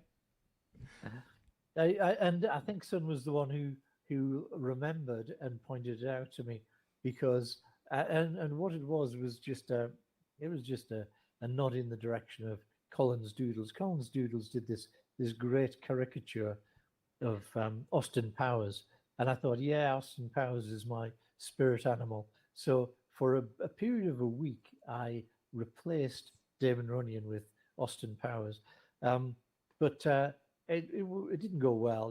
Lots of people thought I was hacked, or didn't realize it was me, just scrolled past me in their feeds. And worst of all, even if you've paid for the verified tick in X, if you change your PFP, they take the tick away. They don't give you the verified status for a couple of days while they check it out. So I had to wait 3 days, and then at the end of the week I changed it back. Had to wait another 3 days to get that verified status. So not something I would repeat. From here on in, I would say definitely, if you don't see Damon Runyon there, then there's something very amiss. So, Mark, anything? Where would you like to drive them or show them next? Do you know what I love I love what's happening on the music. Want me to bring up Saucy on? Do you know? But do you know what? It's almost better in combination. Yeah, bring up Saucy, but it's almost better in combination with the videos. Like there's one particular thing which I'm very happy with, the Alone piece, but there's a video that goes with it. Why don't I share my screen and see whether I can? But before I do that, let me just check that I can find the appropriate video. I think it's Cry Alone. Okay. Yeah. Cry Alone. Oops, let me go back here. And while you do that, Yeah. Okay. You ready? Yeah, I think so. I'm gonna. How about if I take control? Sure. Hang on. Let me go ahead. You you have the con. Okay, I'm gonna share a screen and then very quickly go over to. Now, can you see my big list of videos? Yes, we can. Okay. Well, here we go and see if you can hear what's coming up. You may think you have a partner, right? We all sleep alone. Marry your child the sweetheart, but we all sleep alone. You surround yourself with friends, but we all cry alone. Think the party never ends, but we all cry alone. Face the brightest, fastest car, but we all die alone. Make a fortune, be a star, but we all die alone.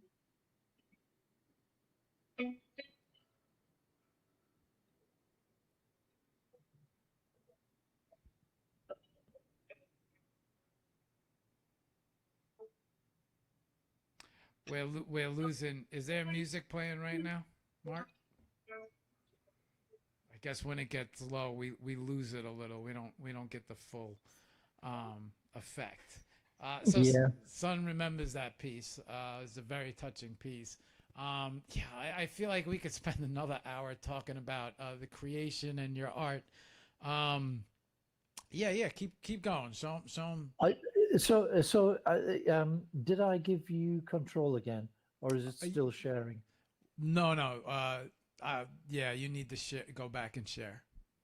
No, that's fine. I'm fine to unshare. And I'm sorry that you didn't pick up the music. I was just sitting there waiting for the music to finish. So anyway, the point is you can play it on Spotify. People can find the Spotify and play it if they want.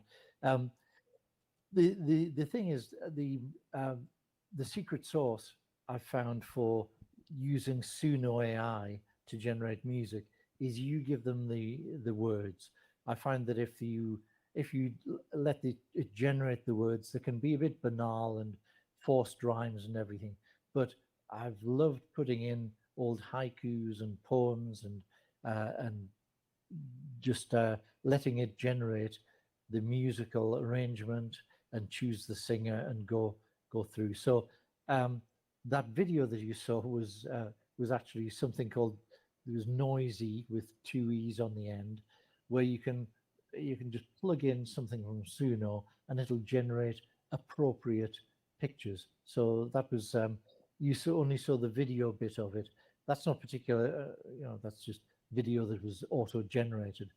But that's kind of more where my head's at the moment is, yeah, if I'm putting something on X, it's nice to have three separate hooks because different people interact in different ways with posts.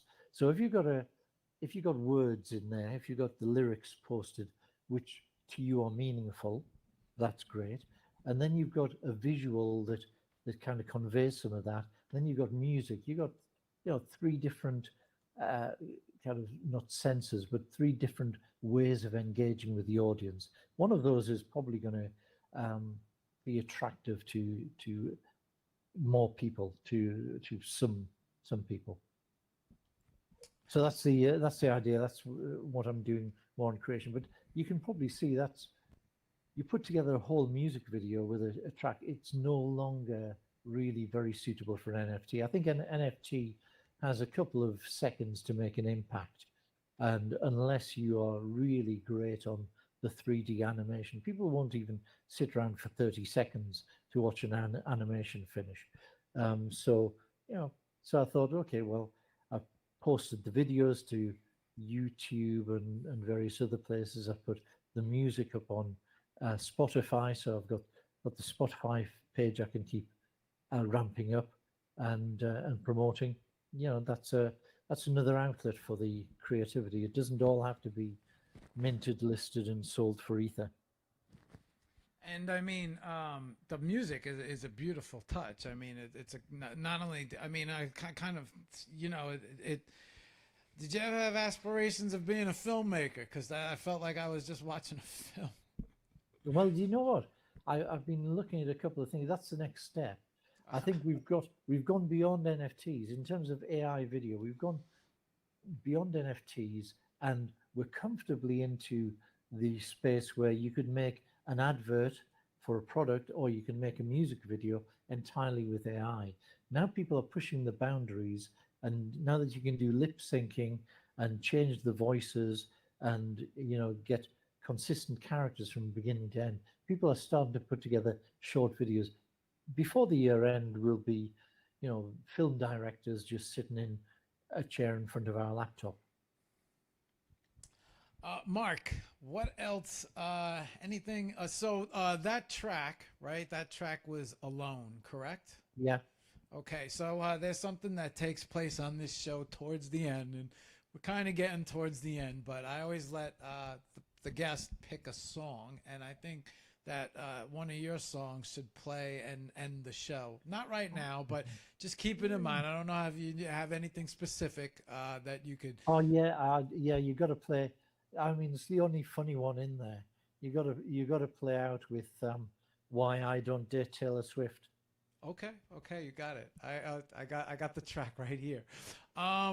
I feel like we could spend another 2 hours going through all of this art, right? And Yeah. so I did want to. I mean, you will come back on the show down the road, correct?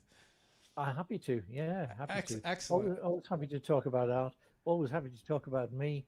I should have enough material for any number of shows. Well, today's Friday, and everybody knows there's a lot of spaces, there's a lot of action. I don't want to take up too much. We've been at it for 2 hours. I feel like if we start venturing into the art, which we touched on it, right? We talked about it. But if we go right now, I feel like we're going to spend another hour. And I like people to stop in, enjoy a great show, and save a little for the next one. Sure. Is there anything else that we might want to show them of?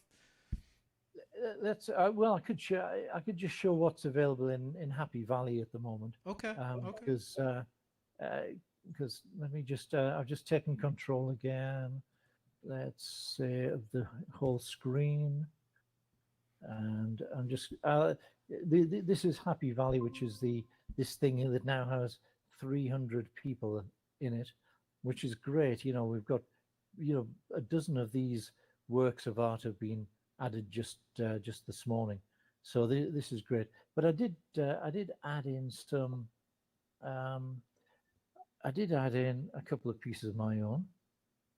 So, oh yeah, other people have done like collaborations as well with me. So now for everyone watching, Mark, what is the Happy Valley?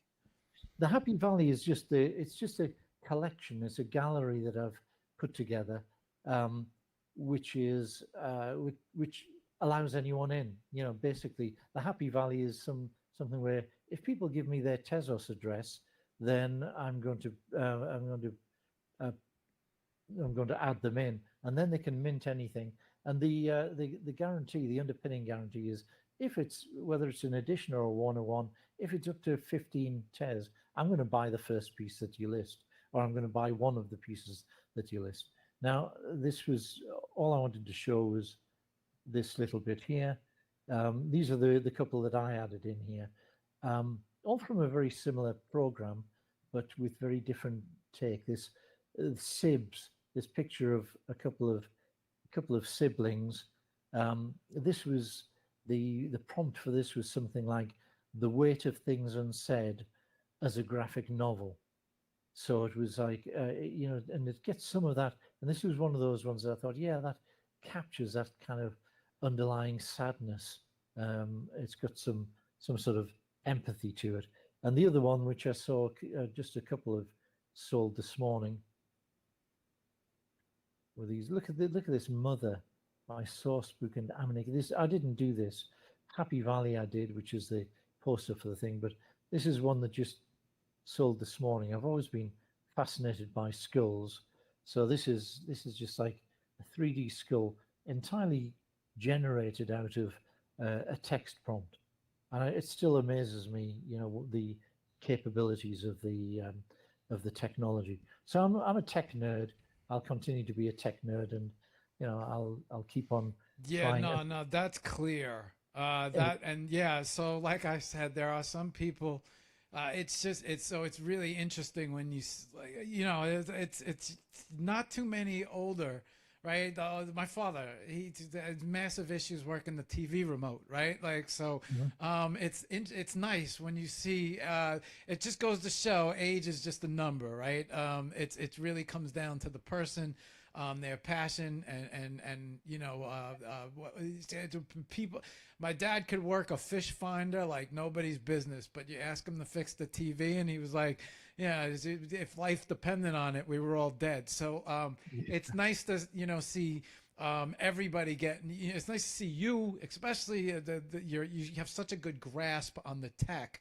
And that is inspirational, I think, for many people, because there's a lot of people out there, from your age, my age down, right? That Mhm. this is really complicated. Not for it seems like some people are getting it right, and all different ages, not just young. Yeah. Also, so it's. I think that's a very inspiring thing. Um, Meta Master Art, Alina and Mayu all say hello. Okay, here's what I want to do. Let's start to call it a show. Mhm. I want to let me get back to normal format here. Full guest. Let's go double. Okay. All right. I'm gonna jump back on the desk here, and maybe the second generic question of the show is, with all your experience, no, we'll save that for last. Talk about the future, right? The future for Mark Kelly, for Sauce Book. Any thoughts? Obviously, the Happy Valley is a focus right now.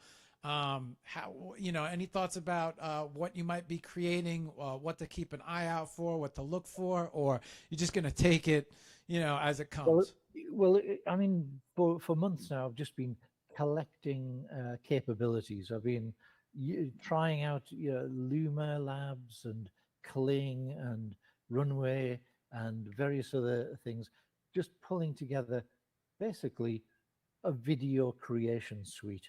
And that's probably what comes next creatively, is getting to this point where I can tell a whole story. I've told a short story, done some music videos, but I want to get to the point where you can do a film. Now there's a lot of competition. There's a lot of people spending all day, every day doing this. So I'm not going to, suddenly be a Hollywood director. But that's just I'm just following my interest in that way. Uh, In terms of longer term, maybe music videos is the sweet spot, because uh, in every market, financial NFTs, whatever, you've got to look at where's your comparative advantage. Back in 2021, I was one of the early adopters of Night Cafe, and I was putting out very crude little pictures, but you could tell what they were meant to be. When I was doing those ultra detailed embracing chaos things, nobody else was doing that, so I had a comparative advantage in the market. Maybe my comparative advantage now is putting words into the AI music things. Like, I can do words. I can't sing too well anymore, and I can't play instruments as well as the AI platforms can.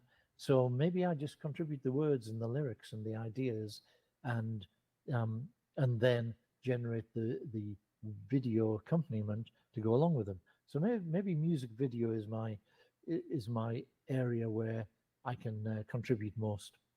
So that's on the creative side. On the collection curation, it's going to be low level. It's going to be open doors basis. I'm going to be collecting at a modest budget, because I really would rather collect from 100 people at $10 a pop than to buy some big artist, spoiled name, um, uh, top-notch artwork for $1,000. That's I don't think that's going to change. I'm always going to be favoring the new entrants. So that's on the collection side. Curation side, I think I'm done with saying you can't be in. I think anything I do on the curation side is going to be free for all. So interesting perspective, right? You're out to help the rookies, and I kind of feel like you might even be, who knows, you might be investing in the next people. We do have a question that I missed from Giovanni, and he did have a question for you, Mark. He said, doesn't being focused on just one social network tie you down to too much to their algorithms and policies? I've always thought that having a reference website associated with them could be a valid alternative. Yeah, I think it's. I mean, definitely. I've got a presence on YouTube, Rumble, even Instagram, but I don't have time. I don't have time.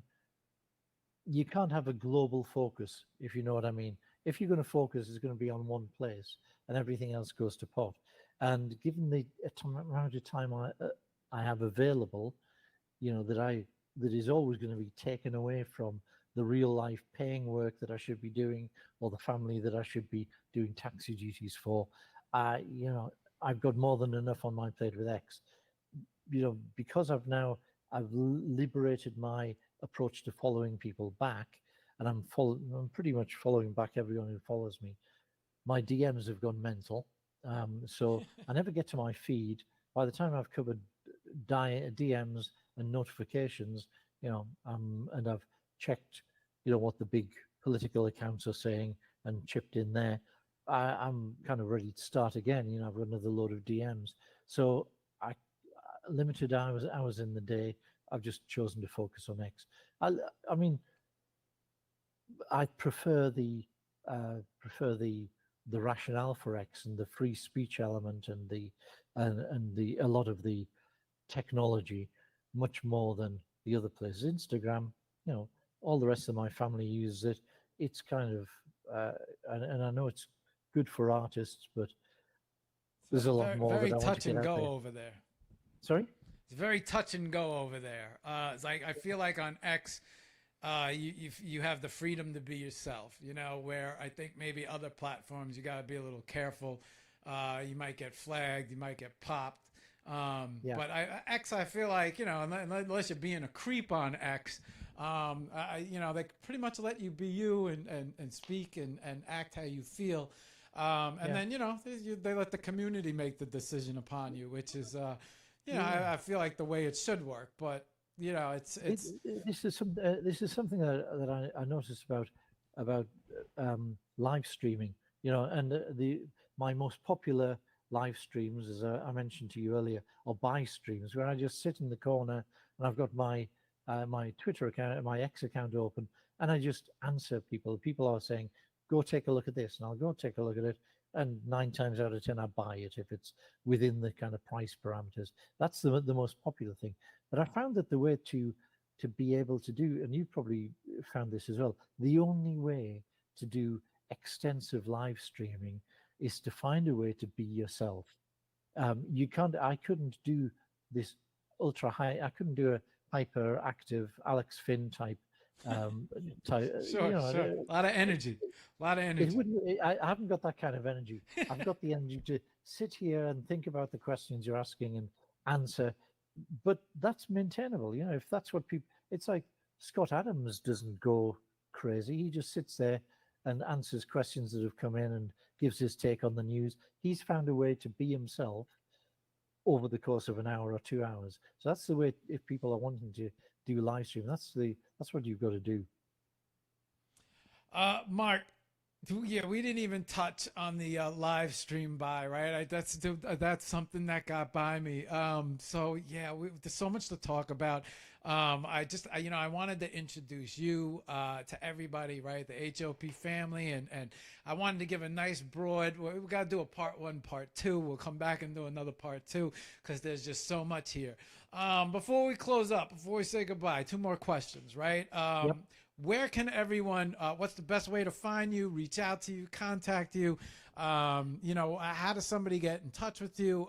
If there's real easy. I mean, how you find out what I've been up to is just go to the profile on X, and the link tree I think is now up to date.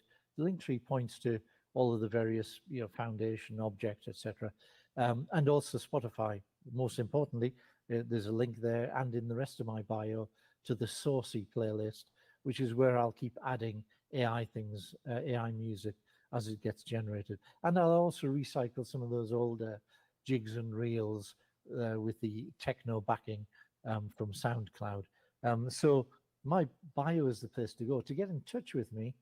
Most people know, it's follow for follow now. So you follow me, I'll follow you. All of a sudden, my DMs are open, and you know, as long as you're not coming in with a stone cold shill from the get go, then we're going to have a conversation.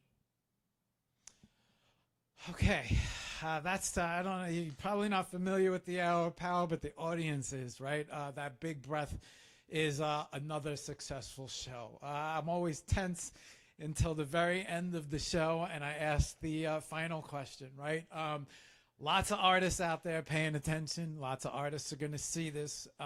If you had some advice, something, a message to get to the artists. And I think you have sent a lot of messages to the artists. I think you've packed these 2 hours with so much information, especially from a collector and a curator standpoint. Not even the creator end, right? But what would be that one message? Things get slow sometimes, things get a little dry. Sometimes people get down. You see, and with your experience, your investments, you've seen artists disappear and vanish.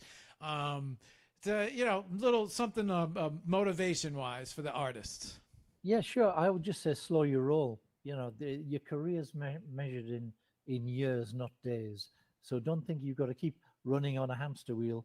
You can take a break. You can do something else for a while. You can come back to it. I mentioned the kindergarten thing. Someone who I was collaborating with back in 2021 sort of was doing a very basic photo bashing, which generally featured him inside a cityscape or something. And then he got interested in 3D and Blender and started producing his own works. And 3 years later, he's at the peak, and he's got one of those specific styles that I mentioned that everyone can say, oh yeah, this is Danny, this is Danish.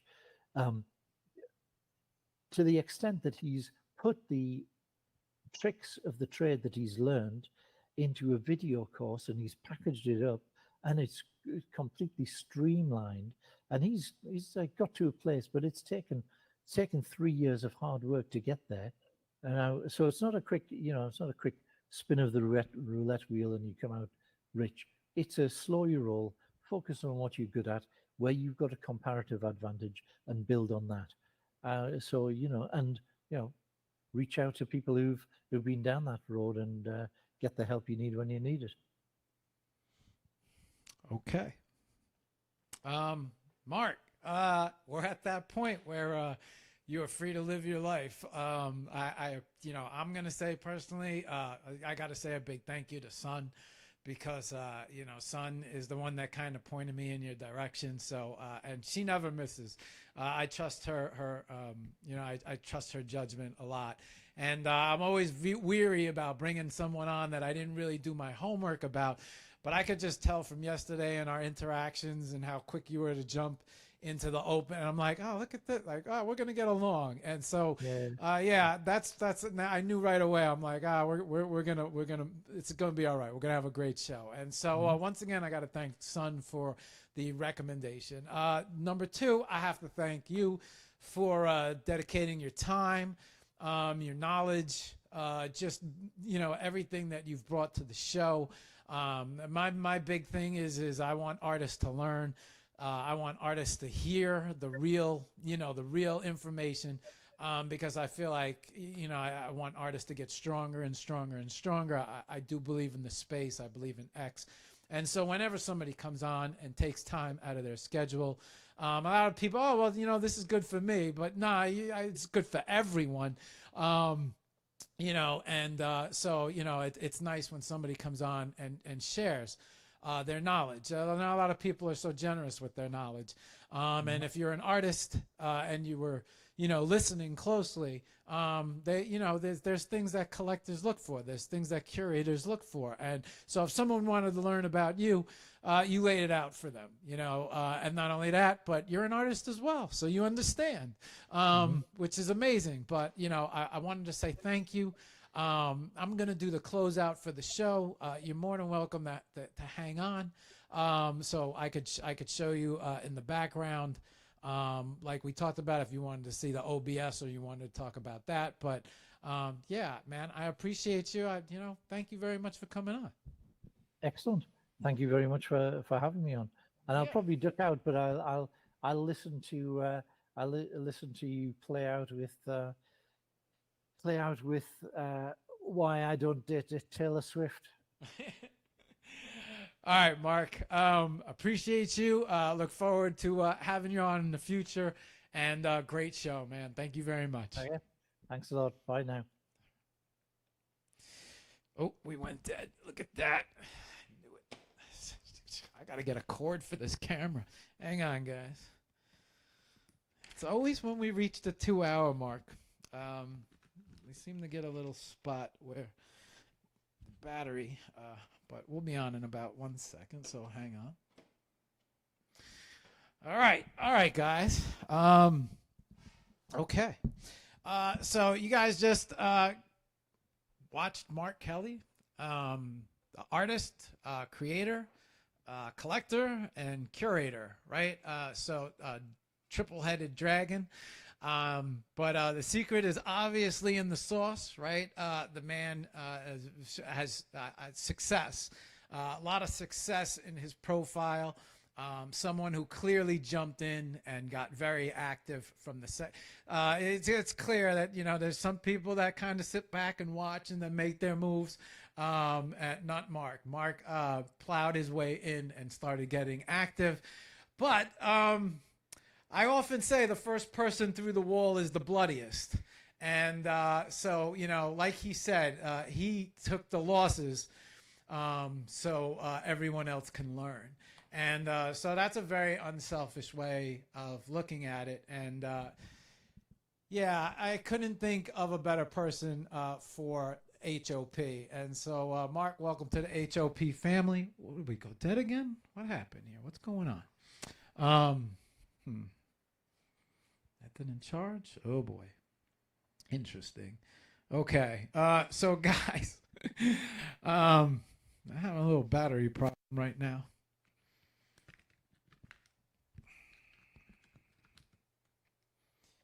Be running constant power. I should be running constant power on this. Let's see, are we live? No, we're not live. What's the matter here?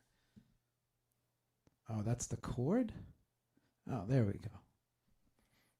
Oh, we lost on the cord?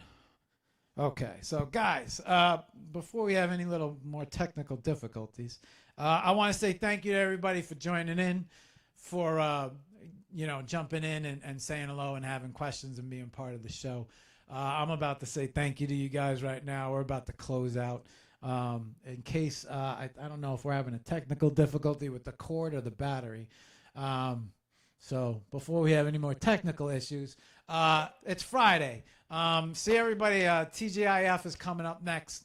Spaces, Sun, Alina, and myself. Don't forget to come on, jump on, and get your horoscope read. Yeah, so I'll see all you guys there next. And then the schedule will be released. And then, big news, Monday night is Sun. So, yeah, big show. Yeah, looking forward to that one.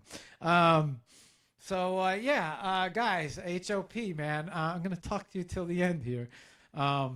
Let's close out. All right. On that note, guys, I appreciate all you guys for joining in and dropping questions. Alina, Maram, Alex, Pantea, Dodoy, Sun, Emma, and let's see, we miss anybody? MetaMaster Art and Mayu.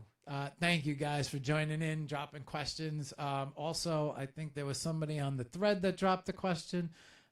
His name at the moment is escaped me, but let me just go over there and say thank you. And let me make sure I get everybody. Let me make sure I get everybody's name and Atico and Giovanni. Thank you guys for tuning in. I appreciate you watching the show. It was a great show. And on that note, we're gonna close out. You know, we always close out with a song. We always, let the guest pick the song, and this time it's gonna be the guest's actual song. So on that note, guys, why I don't date Taylor Swift. We're gonna close out on that. I appreciate all you guys. Have a great weekend. TGIF to all you guys. Stay up, stay positive, keep creating. I got you this time.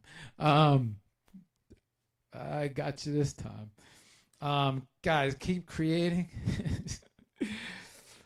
And let's see. Right? There we go. Okay. It's the wire. The wire is giving me a little trouble. Yeah, look at this. Yeah, you're acting. All right. Time for a new wire. Okay, guys. Long show. But I appreciate Mark for spending his time. And let's get out of here before we have any more technical difficulties. But I'm going to bring up this track, and let's get going. Great show. Guys, remember, see you in TGIF. Come get your horoscope read. And have a great weekend, y'all.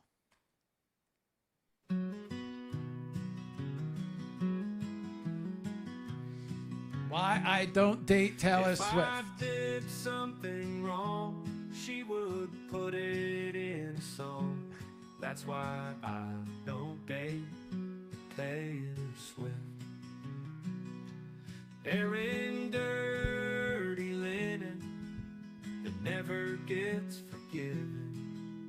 A microscope inspecting every rift.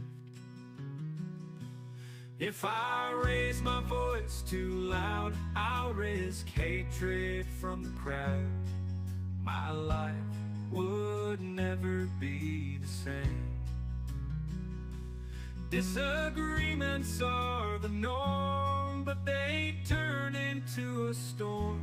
With yours truly, the one to always blame. Sure, I'm married to my wife, dog, 2 kids, and happy life. But that's not the only reason, see.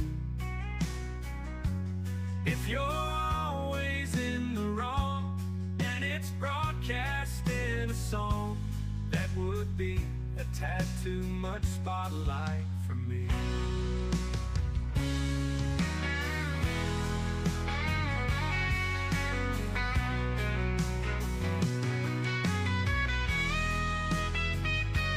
Peace, guys. Sure, I'm married to my wife, dog, 2 kids, and happy life. But that's not the only reason, see.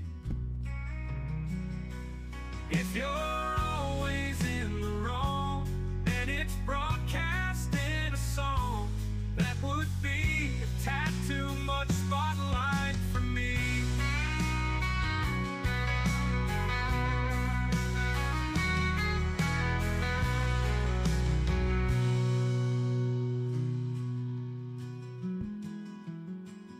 See you later, guys. I agree, son. She does need to hear this. Another successful HOP. That was a damn good show. And you know it's live because we always have technical difficulties when it's live, so it's on the cusp. No fakers here. I'll see all you guys in TGIF. Thank you for tuning in. And I'll see you in the next show. Be good, guys. Peace.